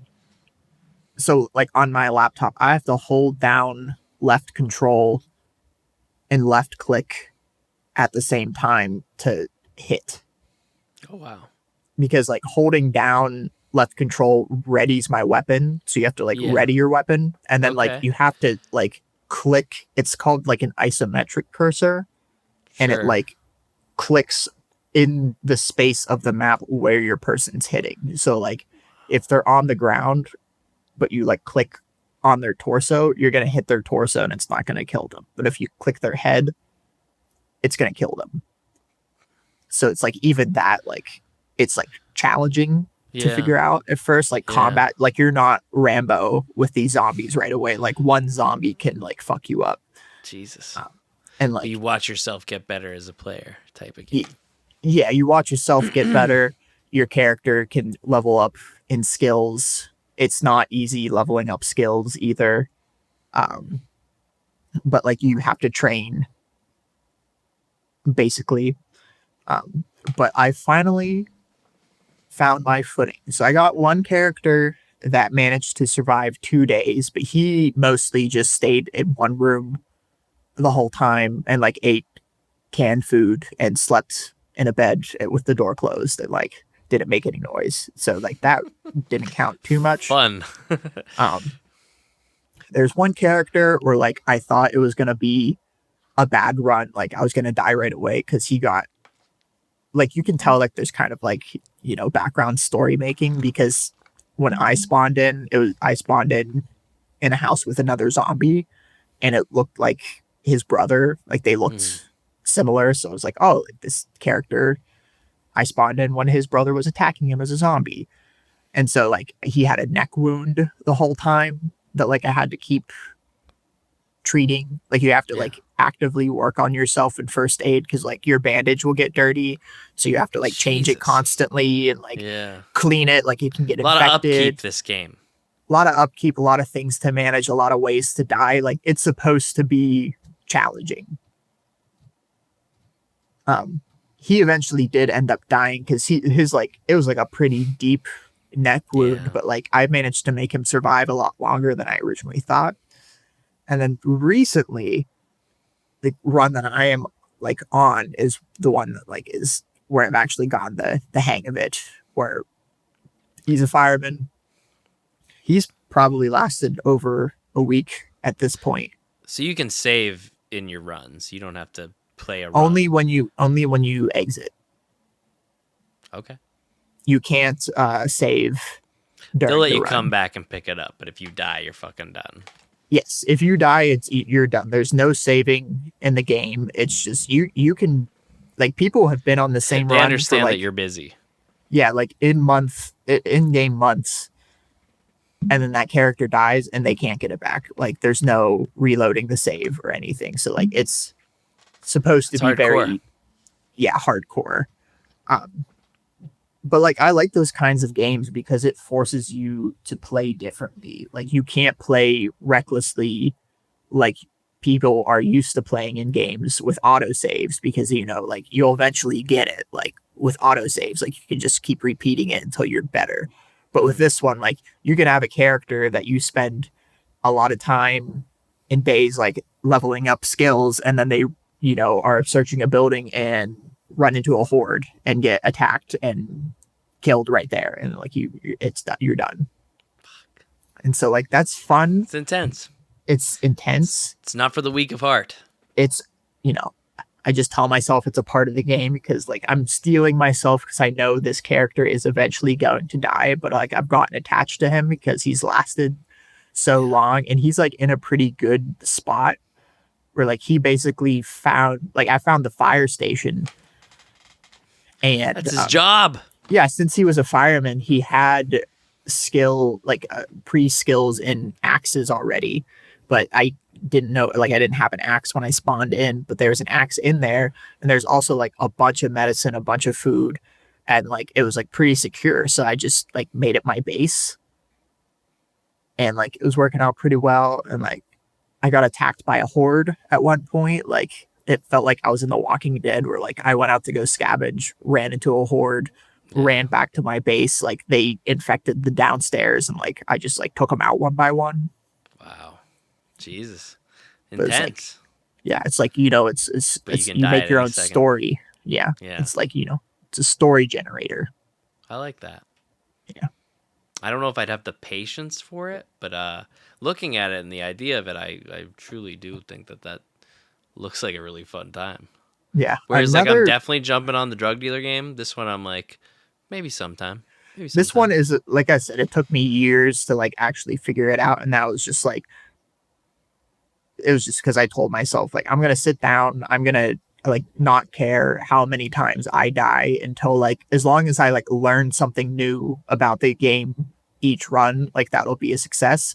And, like, I did that. And, like, now I'm to the point where, like, yeah, like, I figure out how to kind of survive to where if you die now, you went out swinging. You knew yeah. Like, because it also tells you how many zombies you killed in the run, too. Wow. Yeah. Another cool trailer, aspect. there's just like a bunch of people getting fucking mauled by hordes. Yeah. A thing I didn't realize, so there's 4 maps that you can choose from to spawn into. It wasn't until I actually found a map, like, in-game of, like, a few of the towns that they're all on the same map. Like, it's of Kentucky. So, like, you can drive to each map if you get a car and get to the other areas. Like, it's just, like, a pretty far distance. But there's, like, from what I've seen, there's a lot that you can do in the game once you, like, and get it's still into... just in early access. Yeah. That's but, like, I think there's, like, you can, like, be a survivalist and, like, live in the woods. You can... It's been in early access since 2013. Yeah, Holy it's fuck. probably what it's pretty much a finished game. It's probably one of those games. There's something with early access that I saw that like games abuse, where it's something with like funding or like the status of how they show up on Steam, where like even though they've been finished and they've been in early access for years, they'll just stay in early access because they get some kind of benefit from it. But like it's that like it's a finished game. It looks fun. It definitely looks fun. I totally recommend if nobody has seen the look of this game, definitely look up a video of it. It's interesting. You will suck at first, like just keep going with it. Like even if you, like I said, just learn a little tip each time, because the game there is a tutorial. The tutorial is pretty fun. It tells you like the basics of like how to search things. How to kill a zombie. There's a lot of menus that you have to manage. So like that's kind of like difficult at first. Like, because that was another thing. Like if a zombie's attacking you, you have all these menus open. Like you don't want that. Um, but yeah, it tells you all the basic stuff, and then it says like, all right, like if you need help, like press Q is the help button, and then like you press Q, and it makes your character shout, and like brings all the zombies to you, and like that's like how the tutorial ends, is like Wow. you get They eaten by just kill you. zombies. Yeah. Yeah, Good way to do it. yeah, That's fun. yeah. They Anybody just make it listening out to and be like, myself, we won't be tricked by that cue. We're going to stay on the tutorial for life. We're going to beat the game on the tutorial. The game's going to be like, fucking shake my hand. God damn. yeah. But it's pretty fun. It has all the zombie tropes that you could think Project of. Zomboid. I'm going to put this on a rainy day list because it does look really fun. I just don't know when I'd put the time into it. But I like what I'm seeing. I like what I'm hearing. Yeah. And I think And if there's this a lot game of would if I would have played this game in 2013, I probably would have loved the shit out of it because I was super into zombie survival. yeah. That's the thing. Like, there's a lot of things, or like it's a hard game, but there's a lot of like simple tricks and tips that you can just like pick up that make it easier. Like even just like I couldn't figure out why zombies kept attacking me when I was trying to sleep in the house, and I was like, oh, it's because the lights are on. Like the zombies will alert you to the lights, but the game won't tell you that. Like beyond the initial tutorial, it will not tell you how to do anything else. You have to figure it out in game. I respect that. Thank you. No, just got a wine refill. Yeah. Oh, and one last thing, and then we can move on. Uh, all of the characters that you make and die in the game become zombies on the map. Because That's fun. I only found that out because one time a new character spawned very close to a previous character that I had just played that had died, and I found the character zombie, and they had all of the shit on them that I gathered in that run. That's my stuff. So there's a Yeah. chance that you can get your stuff back, Yeah. but you got to kill yourself. If you kill yourself, and like you can spawn completely far away from where that is. That's And cool. getting anywhere is challenging because like early Zombies. on, anything past two zombies is very difficult to manage Wow. if you don't And have any weapons, all this especially. video is showing that I'm seeing is just a fuck ton of them at all times. So Yeah, I'm worried when that's that's coming. scary. Yeah. I am wondering if because there is like random things on the map. I don't know if it's just like flavor, like text, like, atmosphere flavor, or if it's like actual things that I can find. But like, I'll hear things like you'll randomly, like, if you're out, like randomly hear a gunshot or something, or like a helicopter fly past. And like, I don't know if that's just like outside flavor, if that like actually leads to something. From what I've seen, there's no like NPCs you can interact with in the game. It's all zombies, but And NPZs, NPCs. non-player zombies. Yeah, Look who's up. My fucking non-player zombie. right there. I was looking at him, he was squinting. Yeah, he's either wide-eyed or squinting. Yeah, that's him. Smeagol. So yeah, that's Beautiful. Project Zomboid. I recommend it. I recommend working through the failure and just trying to learn the game. And Like you will be don't focus too much on like worrying too much on like if you're dying right away every time. Just like try and learn it. Try and die get better until at you fighting get it. zombies. Yeah, like Yeah. figure out how to fight zombies better. Like, I like the style. I like the look. I like the way you're describing the gameplay and then seeing what it looks like because I'd like to see how these kind of like mold together by actually playing it. And that's a pretty high praise. And this is another game that's only $20. That's great. That's what I like to see. It's cheap. Oh, hey, guess what? Project Zomboid is one of the top played games on Steam Deck. I wonder if they just put that on everything. I just go to every page. It just happens to be one of the top played games. Gollum, Lord of the Rings is one of the top played games on Steam Deck. Because it's like, I guess if anybody's going to play it, then maybe they'll play it on the go. Who the fuck knows? Enough said, man. 3 pretty cool video games. Yeah. You brought to the table tonight. Yep, Project Zomboid's the most recent one I've been working on. I want to eventually get back to Satisfactory, but I need to take a break from that. Yeah, you need to put your life on the line a little. Yeah. And you need to sell drugs. Yes. I like it, man. I like it. So we both okay. So let me set the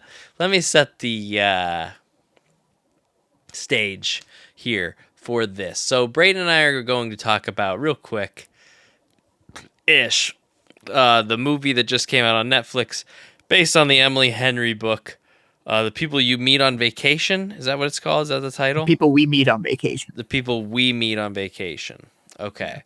So my mom had brought it up a couple times last weekend. And really? Finally, yeah, because she was like, I heard it's good. She an Emily Henry fan? No, she just watches TV a lot. And she's up to date with like the trends. She uses TikTok. My mom's on TikTok. If that says anything. So she had to watch this movie and she put it on. And so my viewing experience was like, I watched a little bit of the beginning. I walked away. I came back at certain points. And I didn't see the end. But it seemed like a very interesting little stupid movie. Yeah. Do you want to set the stage for the plot, and I can kind of jump into how I saw it? Yeah. You have watched the whole thing 3 times? Yeah, it's basically emotional cheating, the movie. Wow. Yeah, no, it's for real. It's what Kaylee just said, and we talked about it before. It's When Harry Met Sally. That's what it is. Okay. What? Yeah, it's When Harry Met Sally, but for millennials. Fair enough. Because it even starts like, did you see the beginning? Yeah, I did see the very beginning. So I was at a party where I was explaining this movie to people, and it sounded crazy through my lens. I was going all over the place. Yeah. So it starts pretty much exactly how When Harry Met Sally starts, where they are going on a road trip to a place. They're in college. Mm-hmm. They don't know each other, but they recommended each other because both going to the same place. They don't really get along right away. Like, they kind of get on each other's nerves, like so pretty stupid. Opposites. Yeah. It's kind of unbelievably. A few comedic scenes here and there, but just like very different people.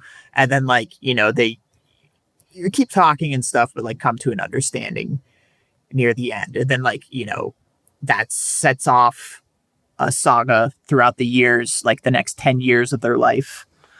Yeah, because the movie starts kind of in the future, and the girl sees his picture in her phone, and she's debating on calling him, and it's and then we go back 9 years. It jumps back and forth between the present day of when the story's happening, like past all the vacations, and the past of the vacations they went on. Yes. But basically, so they kind of they got off on the wrong foot, but they did become friends eventually after that because their car broke down. And they connected in like a motel they bonded, room. Yeah, they ended up bonding. They didn't have sex. Room. No, they're just connected. Friends. Yeah, it's a strictly platonic thing. You can tell they kind of. And that's the weird part of it, though. That's where it gets a little weird, because that's where my mom was like, "This is stupid. Why would they be going on vacation?" I'm jumping the gun a little. Go ahead. Yeah. Well, basically, so they don't make the going on vacation choice then. Basically, the dude, Alex, has a girlfriend.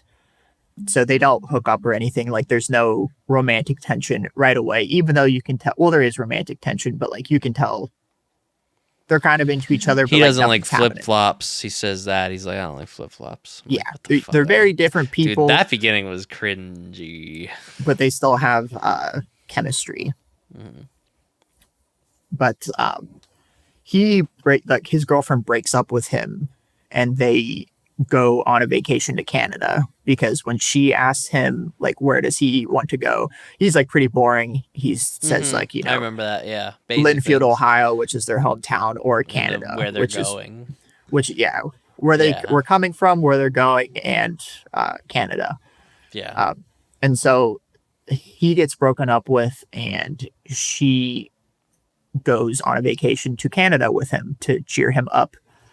Still just friends at this point, because I think they're both single, but like he was just like post breakup. They end up having I missed a good chunk of the Canada stuff. I bobbed in and out for that. They ended up having a really good time in Canada. There's both people there that they almost hook up with, but end up not hooking up with. Like they end up having a moment, like funny moment together with each other. Yeah, they're like naked in a tent, but not because of each other. He goes skinny dipping with another girl and loses his clothes in the ocean. And so he has to interrupt her when she's trying to get with this other dude in the tent so she can give him clothes, and she like gives him her romper and stuff. So it's like a funny, cute scene. But after that scene is when they make the deal. Will they, won't they? Where every summer they're going to go on a vacation together. And that's about where my mom checked out, because even I was like, they're not together, but they go on vacation every year together. That's a little bizarre. Yeah. So we're supposed to believe they're very good friends.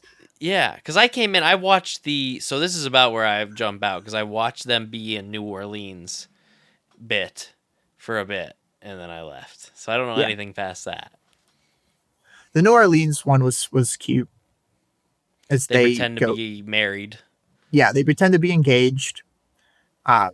So like they get free drinks and free stuff everywhere, and then like they go dance at a bar. They make up stories about themselves that he's a secret CIA agent assassin and she works on the oil rigs. And then they have like this little dance number that's cute where he gets silly. It's funny because he usually plays villains. So it's weird seeing him in this role. See him as like awkward man girl is kind of interesting. Because he played young President Snow in the one new Hunger Games movie. Sure, I didn't see that. Did they have relationships with people like in between? Because they go the same time of year, so they have like lives outside of their. So that's another reason why they never like dated throughout this, is that he was basically on and off with the same girl since high school. Where like throughout each flashback to a different vacation, they mention like whether they're together or broken up, but they always mention like, oh, you always get back together. And so like he's kind of in that situation with her. And then like she has like a few different partners over the years through like people she meets through. Oh, I should mention she gets a job. Sense. Her job is to go on vacation. She's like a travel blog writer. Her job is to go on vacations and like write about it for a magazine. It's a pretty cool job, yeah. Yeah. So she eventually Can I take my buddy with me? Yeah. So early on, they go on like cheap vacations, but then later on it becomes her job. So like she gets paid to do it. So they go on like nicer vacations. The ones I saw looked pretty fun, but I'm sure it got wilder throughout the rest of the movie. While it's cutting through the years, it's kind of going back and forth with the present as well. Like she picks him up at the airport, and they're kind of awkward together. Like, and the last thing you saw was like they were naked in a tent, best of pals. What happened? Right. Love. Right. Kaylee just recently reread the book. She just recently reread the book and said that they cut out a lot of stuff from the book. They cut out several vacations that they went to, which you can tell. Dude, by the time New Orleans was over, I was like, this movie's already been on for over an hour. How many more vacations am I watching? Yeah. So like because they go into every vacation over the 10 years in that book, or 9 years. That's wild. 10 years. But not in the movie. You don't see all of them Not in the movie. You see like 4 I understand or shaving 5. some of those off then. Yeah. And I think they combined a few. Like a few get mentioned in Classic passing. movie adaptation, yeah. Yeah.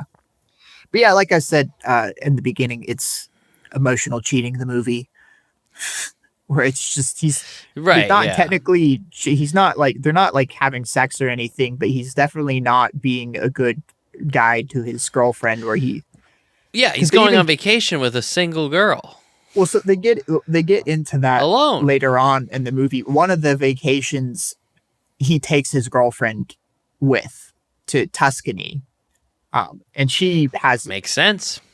Yeah, she has a boyfriend at that point too. So it's like a couple's vacation, and that's like where it gets really awkward. But like, it's like pretty awkward because like the girl Annie mentions like, oh yeah, like it's so weird being here because like who's Alex gonna text the whole time? Like he's clearly like still talking to her and just like giving a lot of his time and attention to this single girl and not his girlfriend. But to give the movie props and the story props, they didn't make her out to seem like a villain or like a crazy bitch or anything. Yeah. I was just worried the other girl. Yeah, I was worried they were going to in a minute, especially because like one of her first lines is like her shading them, basically saying like, you know, he talks to you too much, like coming across like the jealous ex-girlfriend. But honestly, she has a right to be the jealous girlfriend because he is, you know, in love with her. Yeah. That's how it be sometimes. So what eventually gets them like what where does the story progress through their relationship to the point that something happens? How many years of just going on vacation before one of them's like, I kind of like you? So Tuscany was the big one with the couples where she calls him like panicked in the middle of the night.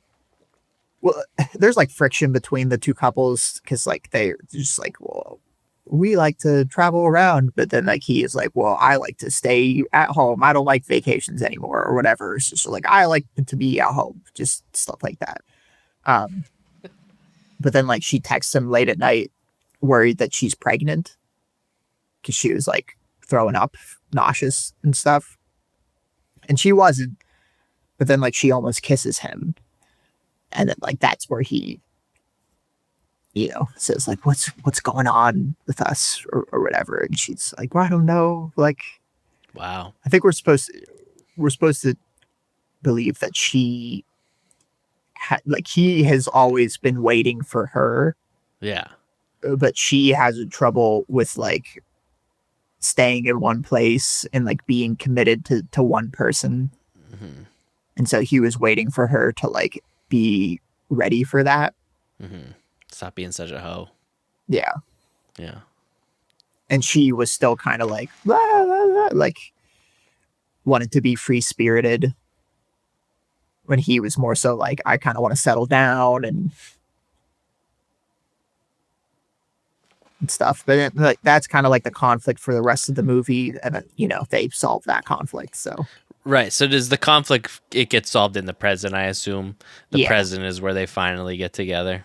Yeah. Well, I know they get married. My mom did spoil that. She was like, they got married.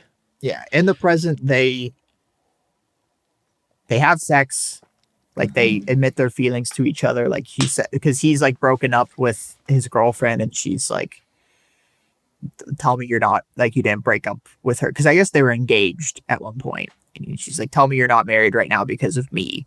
And he's like, yes. And so like then she was like upset at him, but then like they went out into the rain and it was like one of those, like it's supposed to be like an intense romance scene where like they're in the rain because it's always in the rain. And then they like, cause she's like, I don't want to be your friend. I want to fuck you. He didn't say that.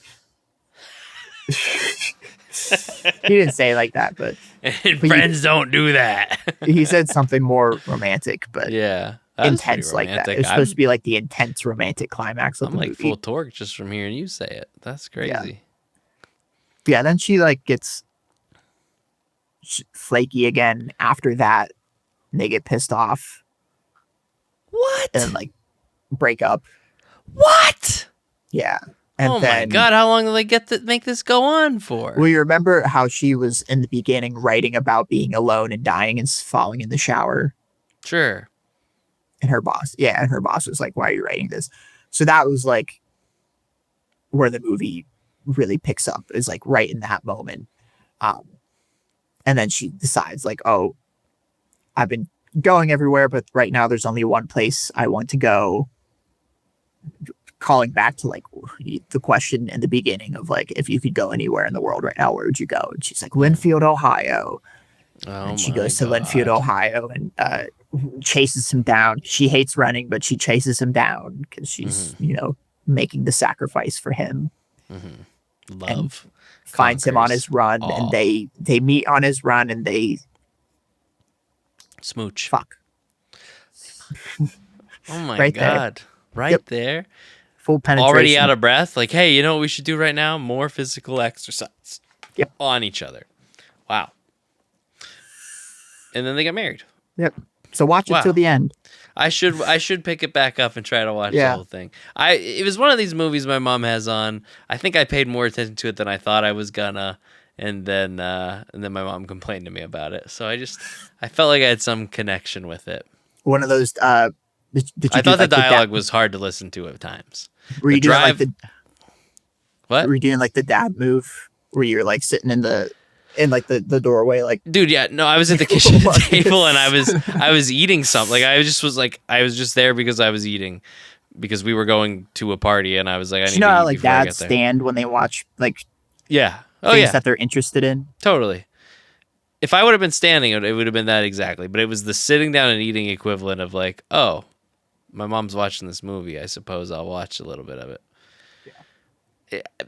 It seemed okay, but when my mom was like, I don't know. She said, she looked at me and she goes, why would you even go on this vacation? Like, how many vacations would you go? Like, she looked at me and she goes, that's like if you and Danny just went on vacation every year for some reason. Like, it just doesn't make any sense. And I was like, yeah, I guess you're right. I think it's supposed to be a unique premise. It is unique, but it's also like nobody would actually ever do that. That would be fucking bizarre. Well, I get why his girlfriend kept breaking up with him. Even if you did do it, it wouldn't work out. It wouldn't be your end game relationship. It would be like, remember that time I did that for like nothing? Yeah. Yeah. So I don't know. I don't know much about it. It seemed interesting. When you said you would watch it, I was like, perfect. That's content. I liked it. Babes. Yeah. It's a comfort movie. Yeah. Yeah. Like I said, it's pretty got much funny moments from what I saw, and it two attractive lead roles. To When Harry Met Sally as Avatar is to Dances with Wolves. Sure. If that makes sense. No, that's a great analogy. I like that. I didn't really think about it because I hadn't seen the whole movie.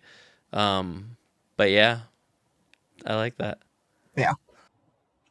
Brayden, I watched an anime.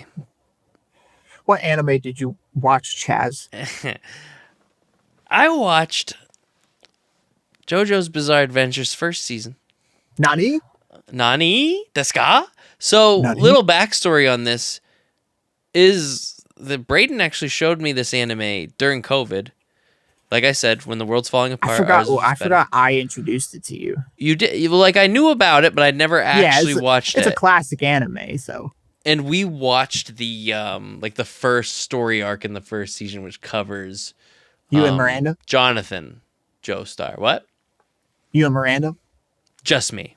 This is because I had watched the first season with you, and I knew I kind of wanted to start covering Phantom more Blood, right? Yes, the Phantom Blood. Blood, and then you finish Battle Tendency. And I finally, because I remember when Battle we watched Tendency's it. Great, isn't it? I tried watching Battle Tendency like at that point in time, and I just couldn't get into it. But it wasn't like for lack of liking it. I just was. I don't know. We were doing a lot of stuff back then. That's why I stand by. Like, even though I think Phantom Blood is the weakest arc, of the rest of the JoJo's. Like I stand by. You Certainly need to watch it to have. It's the shortest. You need to watch it to have the context to appreciate the rest of it. Because I went into JoJo completely blind. The only thing I knew about JoJo's was that there were stands, and then I was watching the first movie, and it's about fucking vampires and Hamon, and I'm like, this is nothing like what people described it to me. When are the stands going to come in? And I don't know dick about the stands. We're in a very different situation. Like, all I know about it now is the series. It becomes a completely different series at season 3, and that's what I've heard. It's way better for it. And I've been enjoying the crazy thing what the first two presented. I really did. Like, it's amazing that a series can just completely change up its battle system completely. Like, especially it's a completely after, like, new one.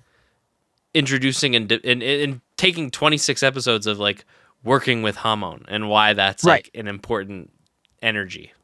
And I do understand, looking at it now with how he planned the series to go, why he needed to change the battle system, because Hamon is cool and I liked Hamon, but it's so, like, they don't like the stands aren't for, like, there's no connection to Hamon from this point forward. That's like the most intriguing part to me, is just to be like, how is this thing that is like the most important thing in these first completely goes away, gone entirely? Actually, that's not true. In season 3, it does come up again. Okay, I feel like you gotta at least transition it out. Fuck, season 3 comes up again. It's been the main energy source. I can't remember if it is in season 4. But I will say the only character going forward after season 2 who uses Hamon is Joseph. Okay, that's fair. Yeah. Okay. But Joseph is well, I won't spoil it, but yeah, don't go any farther than season 2, or season 1's part 2. I will say you need to watch part 3. Part 3 is a universal favorite. Like, it's many people's favorite arc.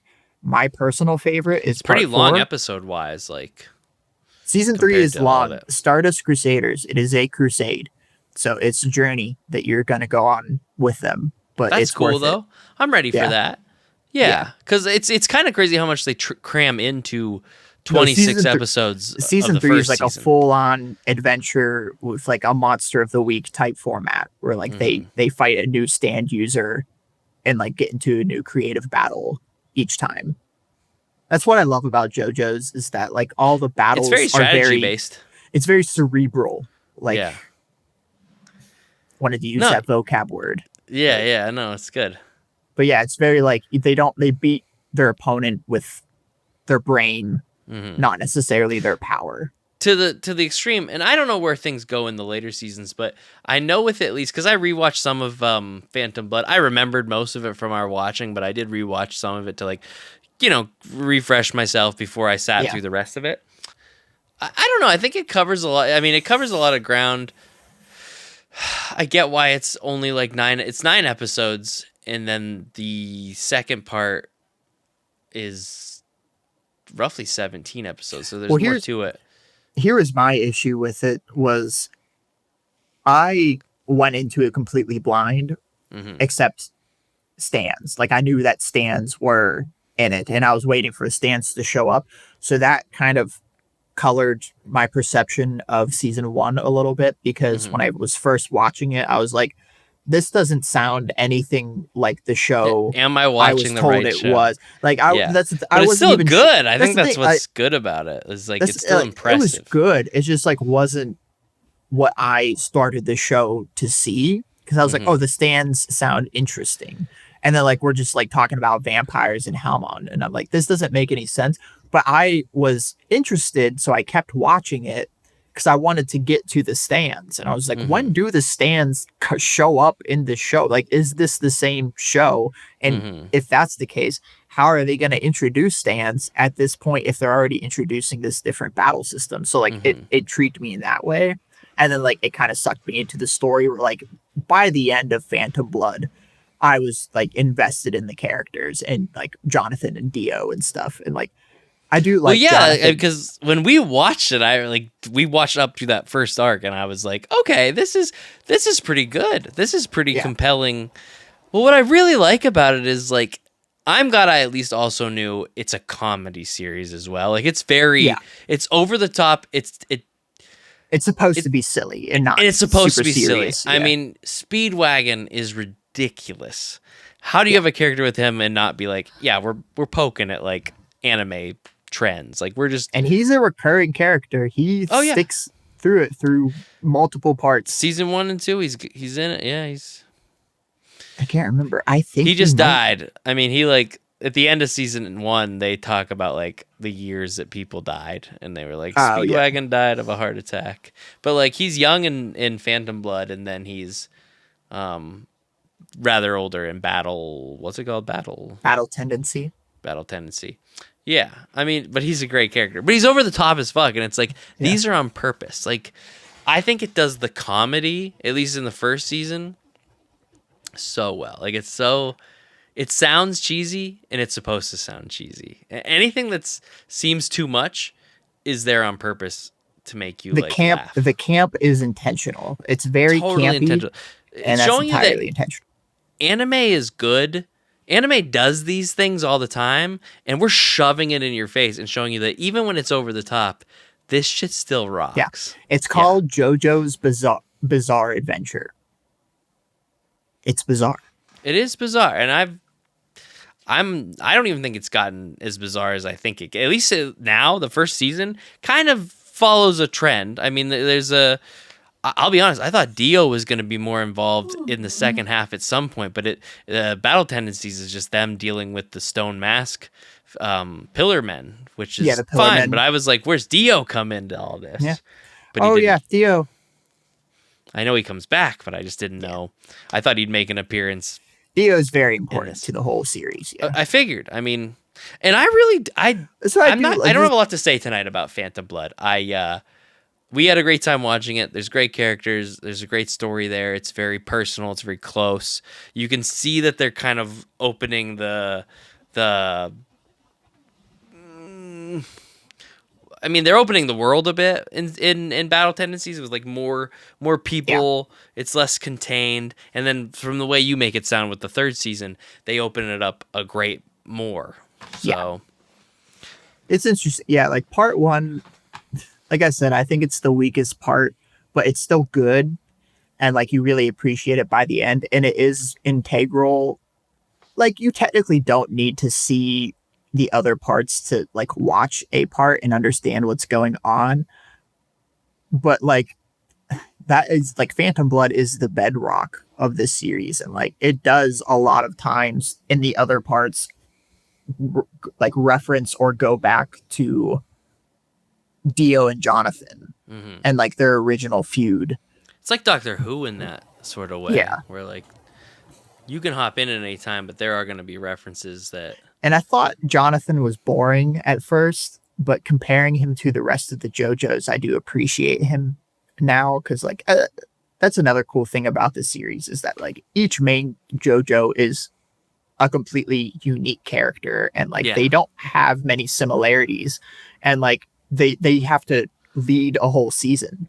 Yeah. And that's like pretty hard to do. Like you're creating a new likable protagonist each season. Like that's a difficult thing Yeah. to do.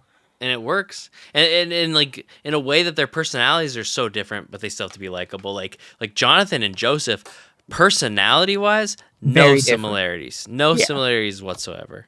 They're just both big, ripped. They have same hair ish. That's Sort of I do love like that's something we haven't mentioned, but like the body the styles. over the top body. Yeah. People And the constantly way they like stand. yeah talk about the homoeroticism Yeah. of it. It's Yeah. just like very very muscular men in like Yeah. like crazy fabulous poses. Well, it's just more of the parody that it's already doing of the because like this was written in like the late '80s, early '90s. It started, so like Yeah. you're seeing things like Dragon Ball and like other animes are doing these big, larger than life characters. It's just this guy was like, let's make it, let's parody it a bit. Like they're And, so larger. Like yeah, it's so funny. I can't wait till you ridiculously ripped. start as Crusaders and you meet Josuke. I'm really looking forward to starting it. Josuke. Josuke is 16 years old and he looks exactly like Jonathan and Joseph with the Right, of muscles. course. And they're just Yeah, like, no this is doubt. a 16-year-old child. I mean, still at the end of this is full It's just, spoilers, but at the end of Battle Tendencies, Jonathan's dead, or Joseph is dead, and they have a grave. He was only 19. I was like, this motherfucker was 19 yeah. years old. Jesus. Also, also I misspoke. It's Jotaro in the third Jotaro. season. Okay, yeah. Josuke is part 4. Gotcha. Josuke is my favorite. Okay. Yeah. Okay, yeah, I'm interested. Part Like I 4 is said, my favorite. I'm in. I'm going to be following this series a lot farther. Um, we didn't do Part a 2, good job of explaining what it even is no. to It's anybody hard to that's new explain to what it. it even is. It is hard to explain what it even is. So JoJo's Bizarre Adventure You're the one that can do it if either of us can. is a story that takes place across generations. Each part that we've been mentioning follows a different character that is named JoJo. They're all named JoJo and they are all related. And they're usually direct descendants of each other. But And like they have their last name is Jotaro, so their first name is Joe something. They're not all individually first name JoJo. They just their last name's Joestar. so why not just take the Joe and sorry, yeah. Yeah. They Yeah. adopt the But it's all, nickname. yeah, they all have J names that they can fit into the nickname JoJo. So Jonathan Joestar, Joseph Joestar, uh, Josuke, or Jotaro Joestar, Josuke Joestar. You know what? I like what see. Here's what I like what you're saying to me because it just dawned on me. So the season that I just finished ended with Joseph being mad that his kid or his grandkid went and married some Japanese kid, and it's like Yep. that's how he gets the Japanese name. He's Yeah. Japanese. Like they start in They bring it England, to, yeah, they they bring it to bring it Japan around. eventually. Yeah. Yeah, Part 4 takes place in Japan. that's great. Yeah. That's great. I think if you're gonna do this type of series, not only do you got to have those time jumps, but it's cool to jump around and give reasons why that works. Yeah. And I started, well, I have seen part 5. I will say, I think part 5 is also one of the weaker parts, but I Is that do the still ocean like, one that with the is, girl? no, that's part 6, Stone Ocean. Mm-hmm. I never finished Stone Ocean. I started it, but I never finished it. So I don't really know how good it is. I remember There's another one having, starting sometime this year, so that's kind of yeah, why I'm like, I remember struggling to get into Stone Ocean. Part 5 was good, but it was disappointing in the end. Part that's 5 the is the thing. Mafia one. That's the thing too. Like so the cool thing about this show is because it's kind of parody-ish, I don't hold a lot of stock into like how good the story, because like story-wise, do I think the way that the first season went is like exceptional storytelling? No, but it was fun. It's animated really nice. The way they changed the colors are really fun. The music's good. There's a lot of good going on there, but it's just like, yeah, they beat the vampires. They sent the one to Yeah. space. Yeah, very generic enemy, generic thing. Although with Didn't Dio, matter to me though. I they still do a liked the good end. job of building him up. I Of guess you'd like have to with Dio. he's a good antagonist. Like he's, like I said, pretty integral to the series. Yeah. And he keeps popping up. It's He same does keep Dio. Where popping it's up. different JoJo's, it's the same Dio. So I will say he is a very important part of part 3. Cool. Yeah. I think I am gonna get right to it because the end of season 2 picks up like kind of where the beginning of season 3 is gonna be. It's years later. Joseph's an old man, and they showed the new guy in like a prison cell or something. So I am pretty ready to probably jump on that.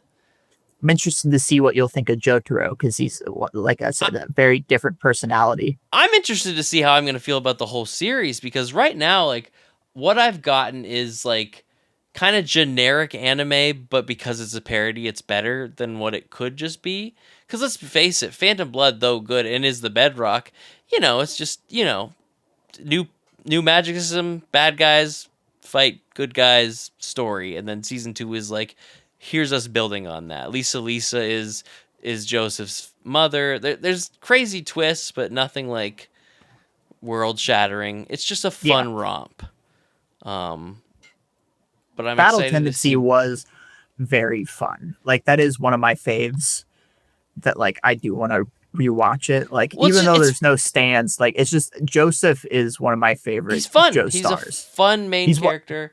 He's yeah. voiced by Number One from Codename Kids Next Door. Oh, I didn't know that. Yeah, I mean it's the same. It's the same voice. I mean that guy does like a billion Actually, that makes sense. characters. I thought I recognized that voice. I mean he's in everything, but like that's one that's like very distinct.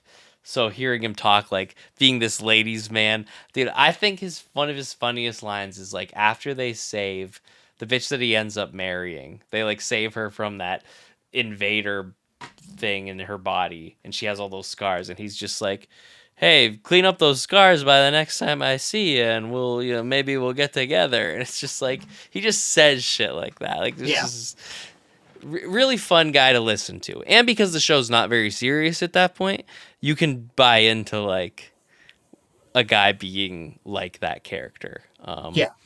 I enjoyed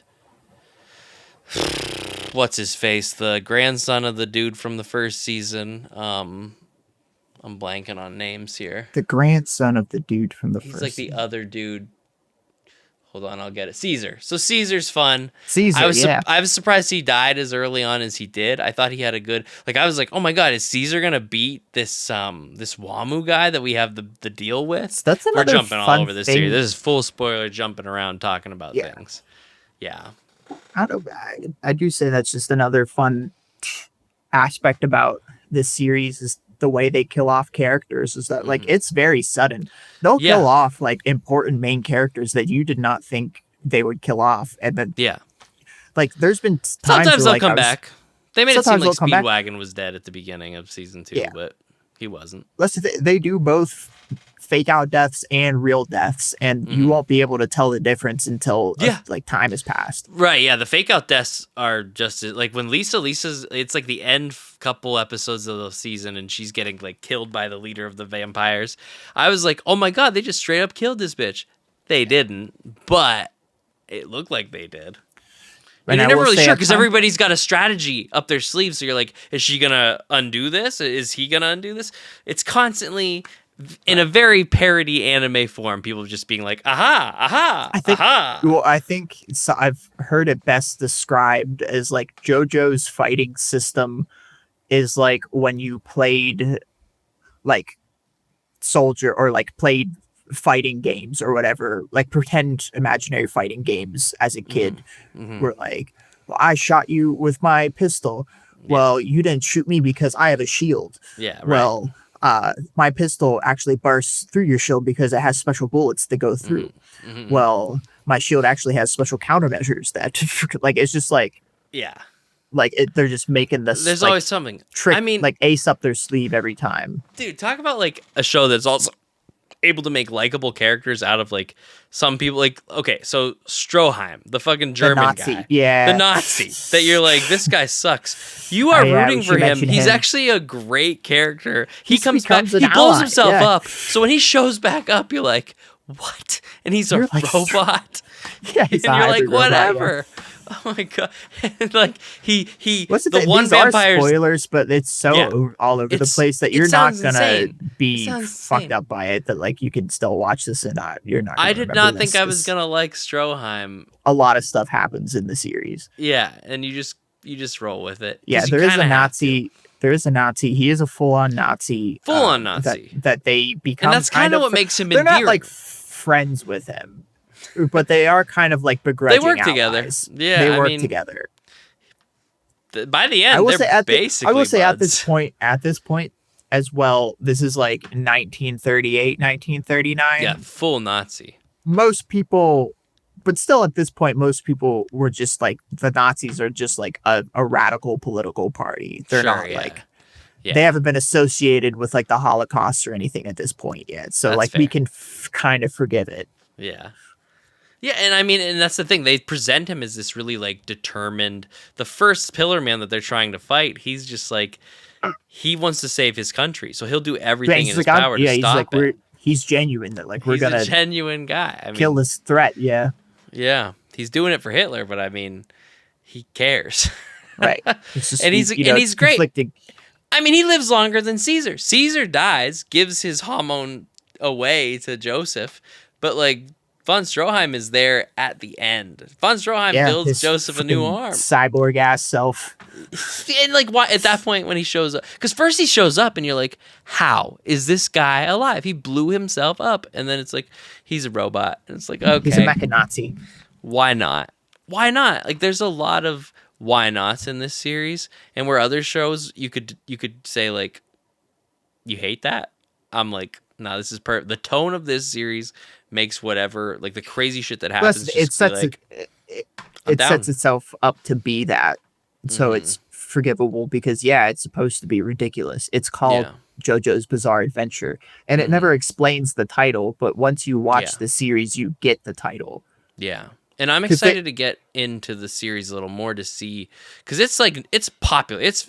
Like, I'm assuming the story must pop off, because like story wise, that first season's, it's nothing special. We've already said this, but like, it's nothing too crazy. The villains are like whatever, other than Dio. Like, the 3 pillar men are like, they're just strong, but we don't care much about them. I'm assuming the show evolves into, like, story wise, much richer.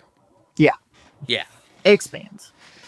I bet. I mean, even Dragon Ball started goofy, but no, it definitely expands. There's a lot. It never stops being funny, right? See. It keeps that over the top. No, it's always never funny. takes It's always itself comedic. serious. Do you always get like so, a Speedwagon type of character that's always just like, there's nothing we can ever do, JoJo? Like, he's ready for the end of the world every fucking scene he's in. I remember us talking about him when we first watched it, and I still, like, he just came back with more. He's a great character. He's a beloved character in like the actual fandom as well. Like, he loses to Joe or Jonathan in a fight once, and he's just like, I will die for this family, for this whole fucking family. It's ridiculous. And he does. He does. He starts a company to support them past his death.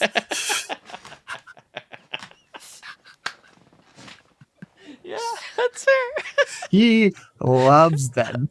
He loves that he got beaten in that fight. In the back alley of some fucking street brawl in London or some shit. Like, it's just, it's ridiculous. He had those razor blade top hat things.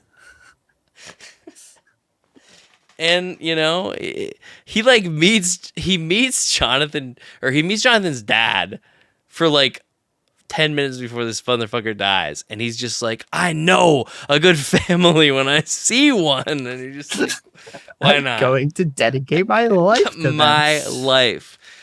I'm not gonna fuck his wife after he dies. I'm just gonna take care of them. Just gonna literally be the perfect ally, the perfect bro, for sure. No ulterior motive. I just love them. I just want them to do well, and I don't want them to die. I don't.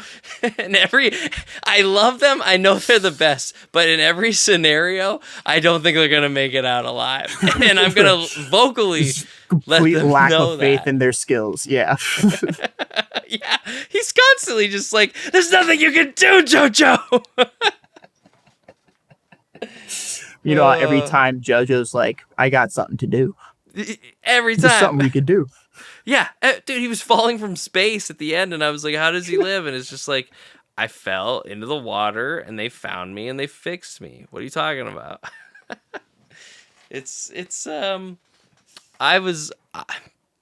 I'm a big fan. And I watched it dubbed. Like I said, like, I don't know if I'd really follow the humor as much if I heard it in Japanese, because I need to hear people kind of talking over the toppy that I understand. So no pun intended. Stands. I think I watched part 1 and part 2 dubbed, and then part 3 there wasn't a dub out yet, so I watched part 3 and part 4 subbed, and I kind of like it that way, because I think the dub for part 1 and part 2 are very good, but I think the sub for part 3 and part 4, like the Japanese voice actors, are very, like, I'm used to their voices being. If you start it that way, I think I'm just gonna start it in English, because like anymore, that's just how I like to. This was a good show to, like, it was easy to play Final Fantasy, or not Final Fantasy, god damn it, Dragon Quest, because that Dragon Quest is not really these 3 you're not really focused on, so I could watch it and play a game at the same time. Yeah. and I couldn't do that if I was listening to it in Japanese. But yeah, I don't know if this show is for everybody, but I think if you're down for the humor of it and you at least know anime and kind of its Uh, campiness, it's you definitely would an love acquired this. taste. Yeah. I couldn't show Kaylee it. Yeah. No, yeah, it's not something that people that don't like anime already are going to get into. You kind of have to have an affinity for it or at least understand it to get what's going on Yeah. here. To at least understand. Otherwise, you could watch it and be like, what the fuck is all, like, they're constantly talking context and well, to describing understand that, like, things. you're supposed to be like, what the fuck? Yeah. So, I mean, no spoilers going forward. So, like, do vampires continue to be kind of like the enemy, or is there like more to it than that? I mean, assume Dio is always going to be a vampire. That's clearly what makes him immortal. They aren't the main focus anymore. Stand users become the main focus, which they're a different thing entirely. However, they do still sometimes show up from time to time. Okay. They're just not the main focus, but like they still remind you every once in a while, like, oh yeah, vampires are still a thing. But yeah, no, they don't focus on vampires anymore. It's about stands. It becomes about stand users. And Stardust Crusaders it takes place in the 80s, whereas it was the 1800s with Jonathan, and it's 1939, I think, with Joseph. Yes. I don't know if we dropped that up front, but like takes place on. Oh yeah, the time periods. Yeah, Jonathan is the 1800s. Joseph is 1930s. So like we said, like 1938, 1939. Yeah, big jump though between 1939 and then again to 1980 something. Like, where does the fourth season take place? Like, at what point are we getting close to like fourth season takes place in the 90s. Okay. So it's less of a jump then. Sure. Okay. And then 2000s. So Joseph in part 3, but he's obviously old. Yes. Yeah, they showed him old, which I like. I liked the voice actor that did him like older. Like, it sounded like a bully, even though it was a different voice actor. It was like, old Joseph. He still has his like jargon in the way he speaks. Oh, that's the thing. Old Joseph is still fun because he's like still Joseph, but he's he's a different character because he's older now. He's got 50 years more experience. And so like that's interesting to see how he acts as like an old guy with like that kind of personality. Yeah. I do think by the next time that we record, I will probably I'm gonna keep watching. So I'd like to say I'll have season 3 done. It's a little long, or season 2 done. Stardust Crusaders. It's a little longer, so maybe, but I do plan on continuing this adventure. I think it's just pretty to look at too. Like, despite take away everything we've talked about, just it's animated very nicely. I think it was smart to wait on a series that came out in like the 80s to animate now, because like it really thrives on the way. Yeah, like the colors are good, the changing of the colors.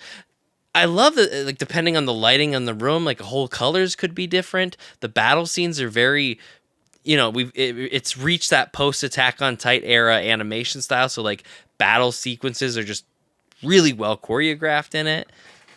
Very fun, and I'm curious to see how the stands kind of come into play and just all of that. I'm really curious. And I don't know anything. I don't know any characters. I wonder, like, I can't wait till I meet my next Speedwagon. Yeah, I will tell you, you'll get those types of characters. Those are definitely in the future. There's a lot of good characters on the horizon. Yeah, I already spoiled who the next JoJo's going to be with Jotaro, but that's fine. I am interested to see what your thoughts on him are going to be. Yeah, because it's always interesting transitioning to a new JoJo. Because it's like you have to get used to a whole new protagonist, and same thing with the Doctor. Yeah, they're all completely different from one another, and like it's like Jotaro is the same thing, or like he's very different from Joseph and Jonathan somehow. Yeah. And I think that's. I feel bad. I haven't said the name of the guy that even writes this shit, but I mean, I think he does a good job for a series that's been going on since the 80s, and he's constantly changing characters. What's his name? Araki. I Araki. forget his first name, but his last name's Araki. Okay, I think. we'll go with that. Yeah, hell, I might even still watch an episode just the way season 2 ended or season 1 ended. I hate calling it season 1 because it's 2 different parts. But the way the season ended, I was like, man, I really do want to just start this next section right away. But I waited. I didn't want to go too far. Yeah, I'm very excited for your thoughts on Stardust Crusaders. Yeah, me too. Me too. Me too. Nobody's more excited than me. Just because, like, I put this off because I remember, like, before you showed it to me, I knew about it. I didn't care for it, and you were like, "Let's watch it." And it was COVID, so it was like whatever. And I actually got really into it. I remember us like joking around about what a G unit Speedwagon is back Yeah, then, and it stuck with like I remember being surprised by how much I liked it. But I just when it transitioned to new characters, all of a sudden I was like, I'll get to this. it's And I always never did. tough. Yeah, And then but last you week I have was like, practice with liking the Doctor. yes, I do. Yes, that's something that's changed now. I didn't watch that back then. And now it's one of my favorite shows. So, yeah, I'm probably going to keep just trucking along with this because I'm not really watching anything else. I mean, I'm watching other things, but like nothing that's like done and has a fuck ton of episodes that I can just binge. I'm not binging anything right now. Yeah, I don't know. It's one of those shows with the way the characters switch, where it has that tendency where like Battle tendency. battle tendency where like each time it introduces a new JoJo, it's like that one becomes your favorite JoJo, and it's That's definitely good. it's definitely recency bias, and like Sure. it didn't take me until like part 5 until I realized like yeah, part 4 JoJo is my favorite JoJo, Okay. but like it was tough to decide between them all because they all Yeah. had great Because you traits. like them so much. Yeah. Yeah, Nothing wrong with that. I think I think that Joseph, if he was a person in real life, I wouldn't care for him. But because he is who he is in this show, I think he's funny as fuck, and I love following him.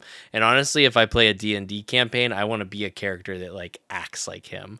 I love yeah, that he's like very into himself, but like very confident. He's a very confident and fun like character. has a like can back it up.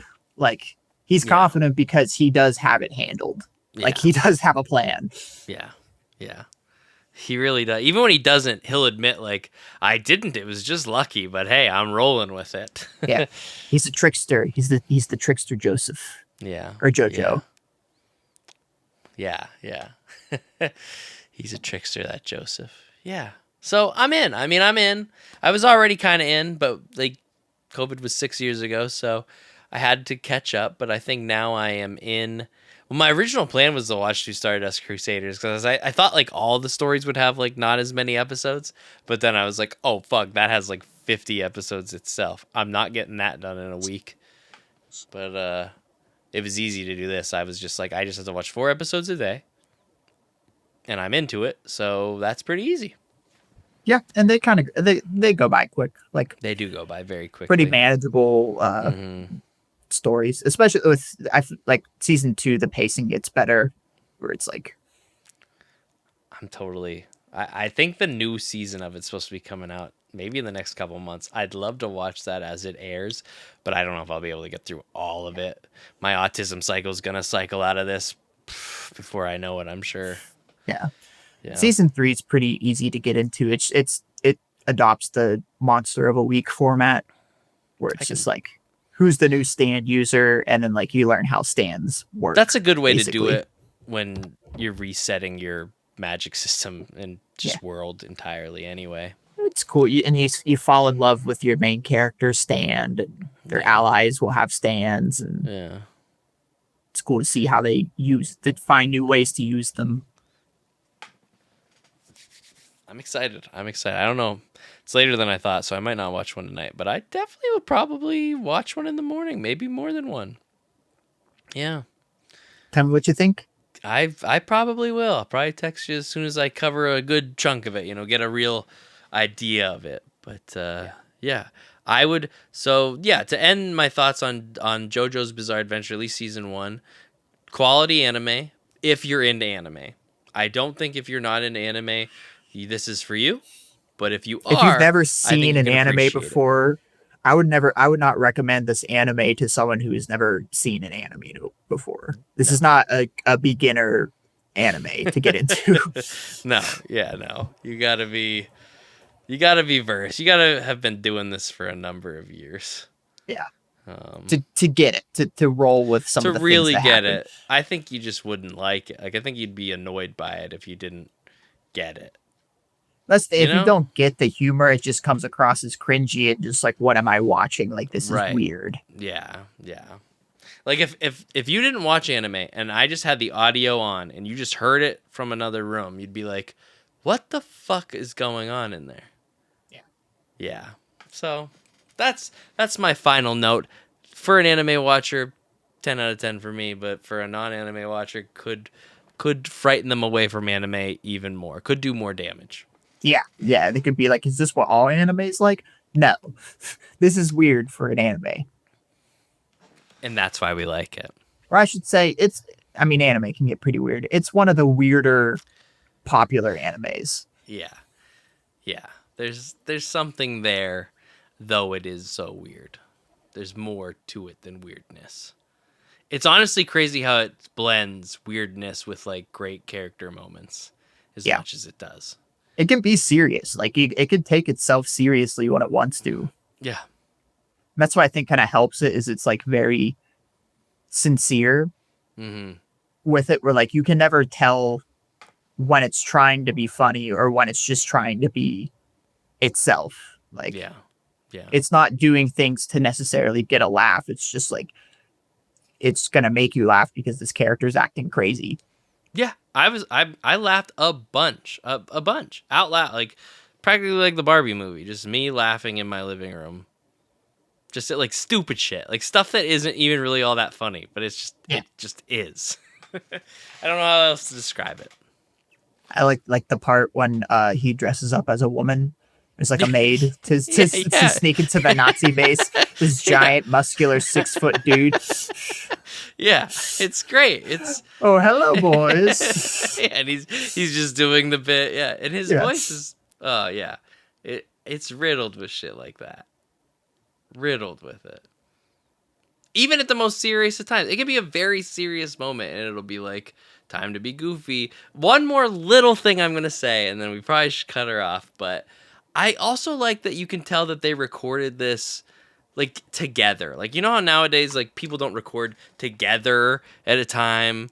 Like there are times where there was one scene in particular where a vampire was like, rah, rah, rah, rah, rah, and Joseph responded doing the same voice, and I was like, you wouldn't get that if you guys didn't record together this scene. Yeah, like, if you weren't in the same room. Yeah. Right. You can tell like they're at least doing it together. Maybe not in the same room even, but at least like us right now. Like they're together. They're not recording separately. Some animes you can tell that like the way people respond to each other, it's like, this works, but it doesn't sound natural. They're not recording in the same room or the same time as anyone else. Yeah. That they're delivering their lines to. Yeah.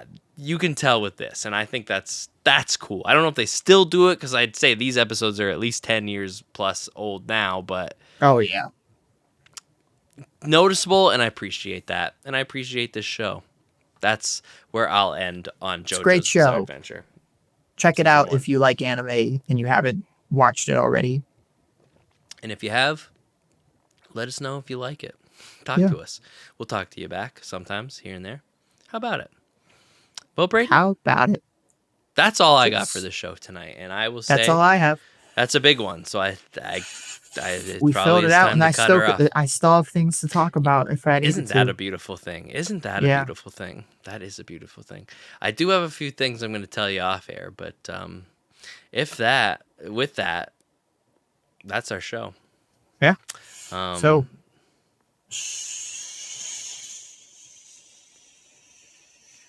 Shitters. Mm-hmm. What do you got to say to the shitters, Braden? Have a good night. Mm-hmm. Stay warm. Sleep tight. Stay warm. Come on, you got it. Do it. Sleep tight. Mm-hmm. And don't let the shit bugs bite. Ooh. I'm gonna just sync that up in post. It'll be perfect. sync it. So we look at it. Yeah, we said it together. Perfect. Yeah. Nobody will know. All right. Ta ta.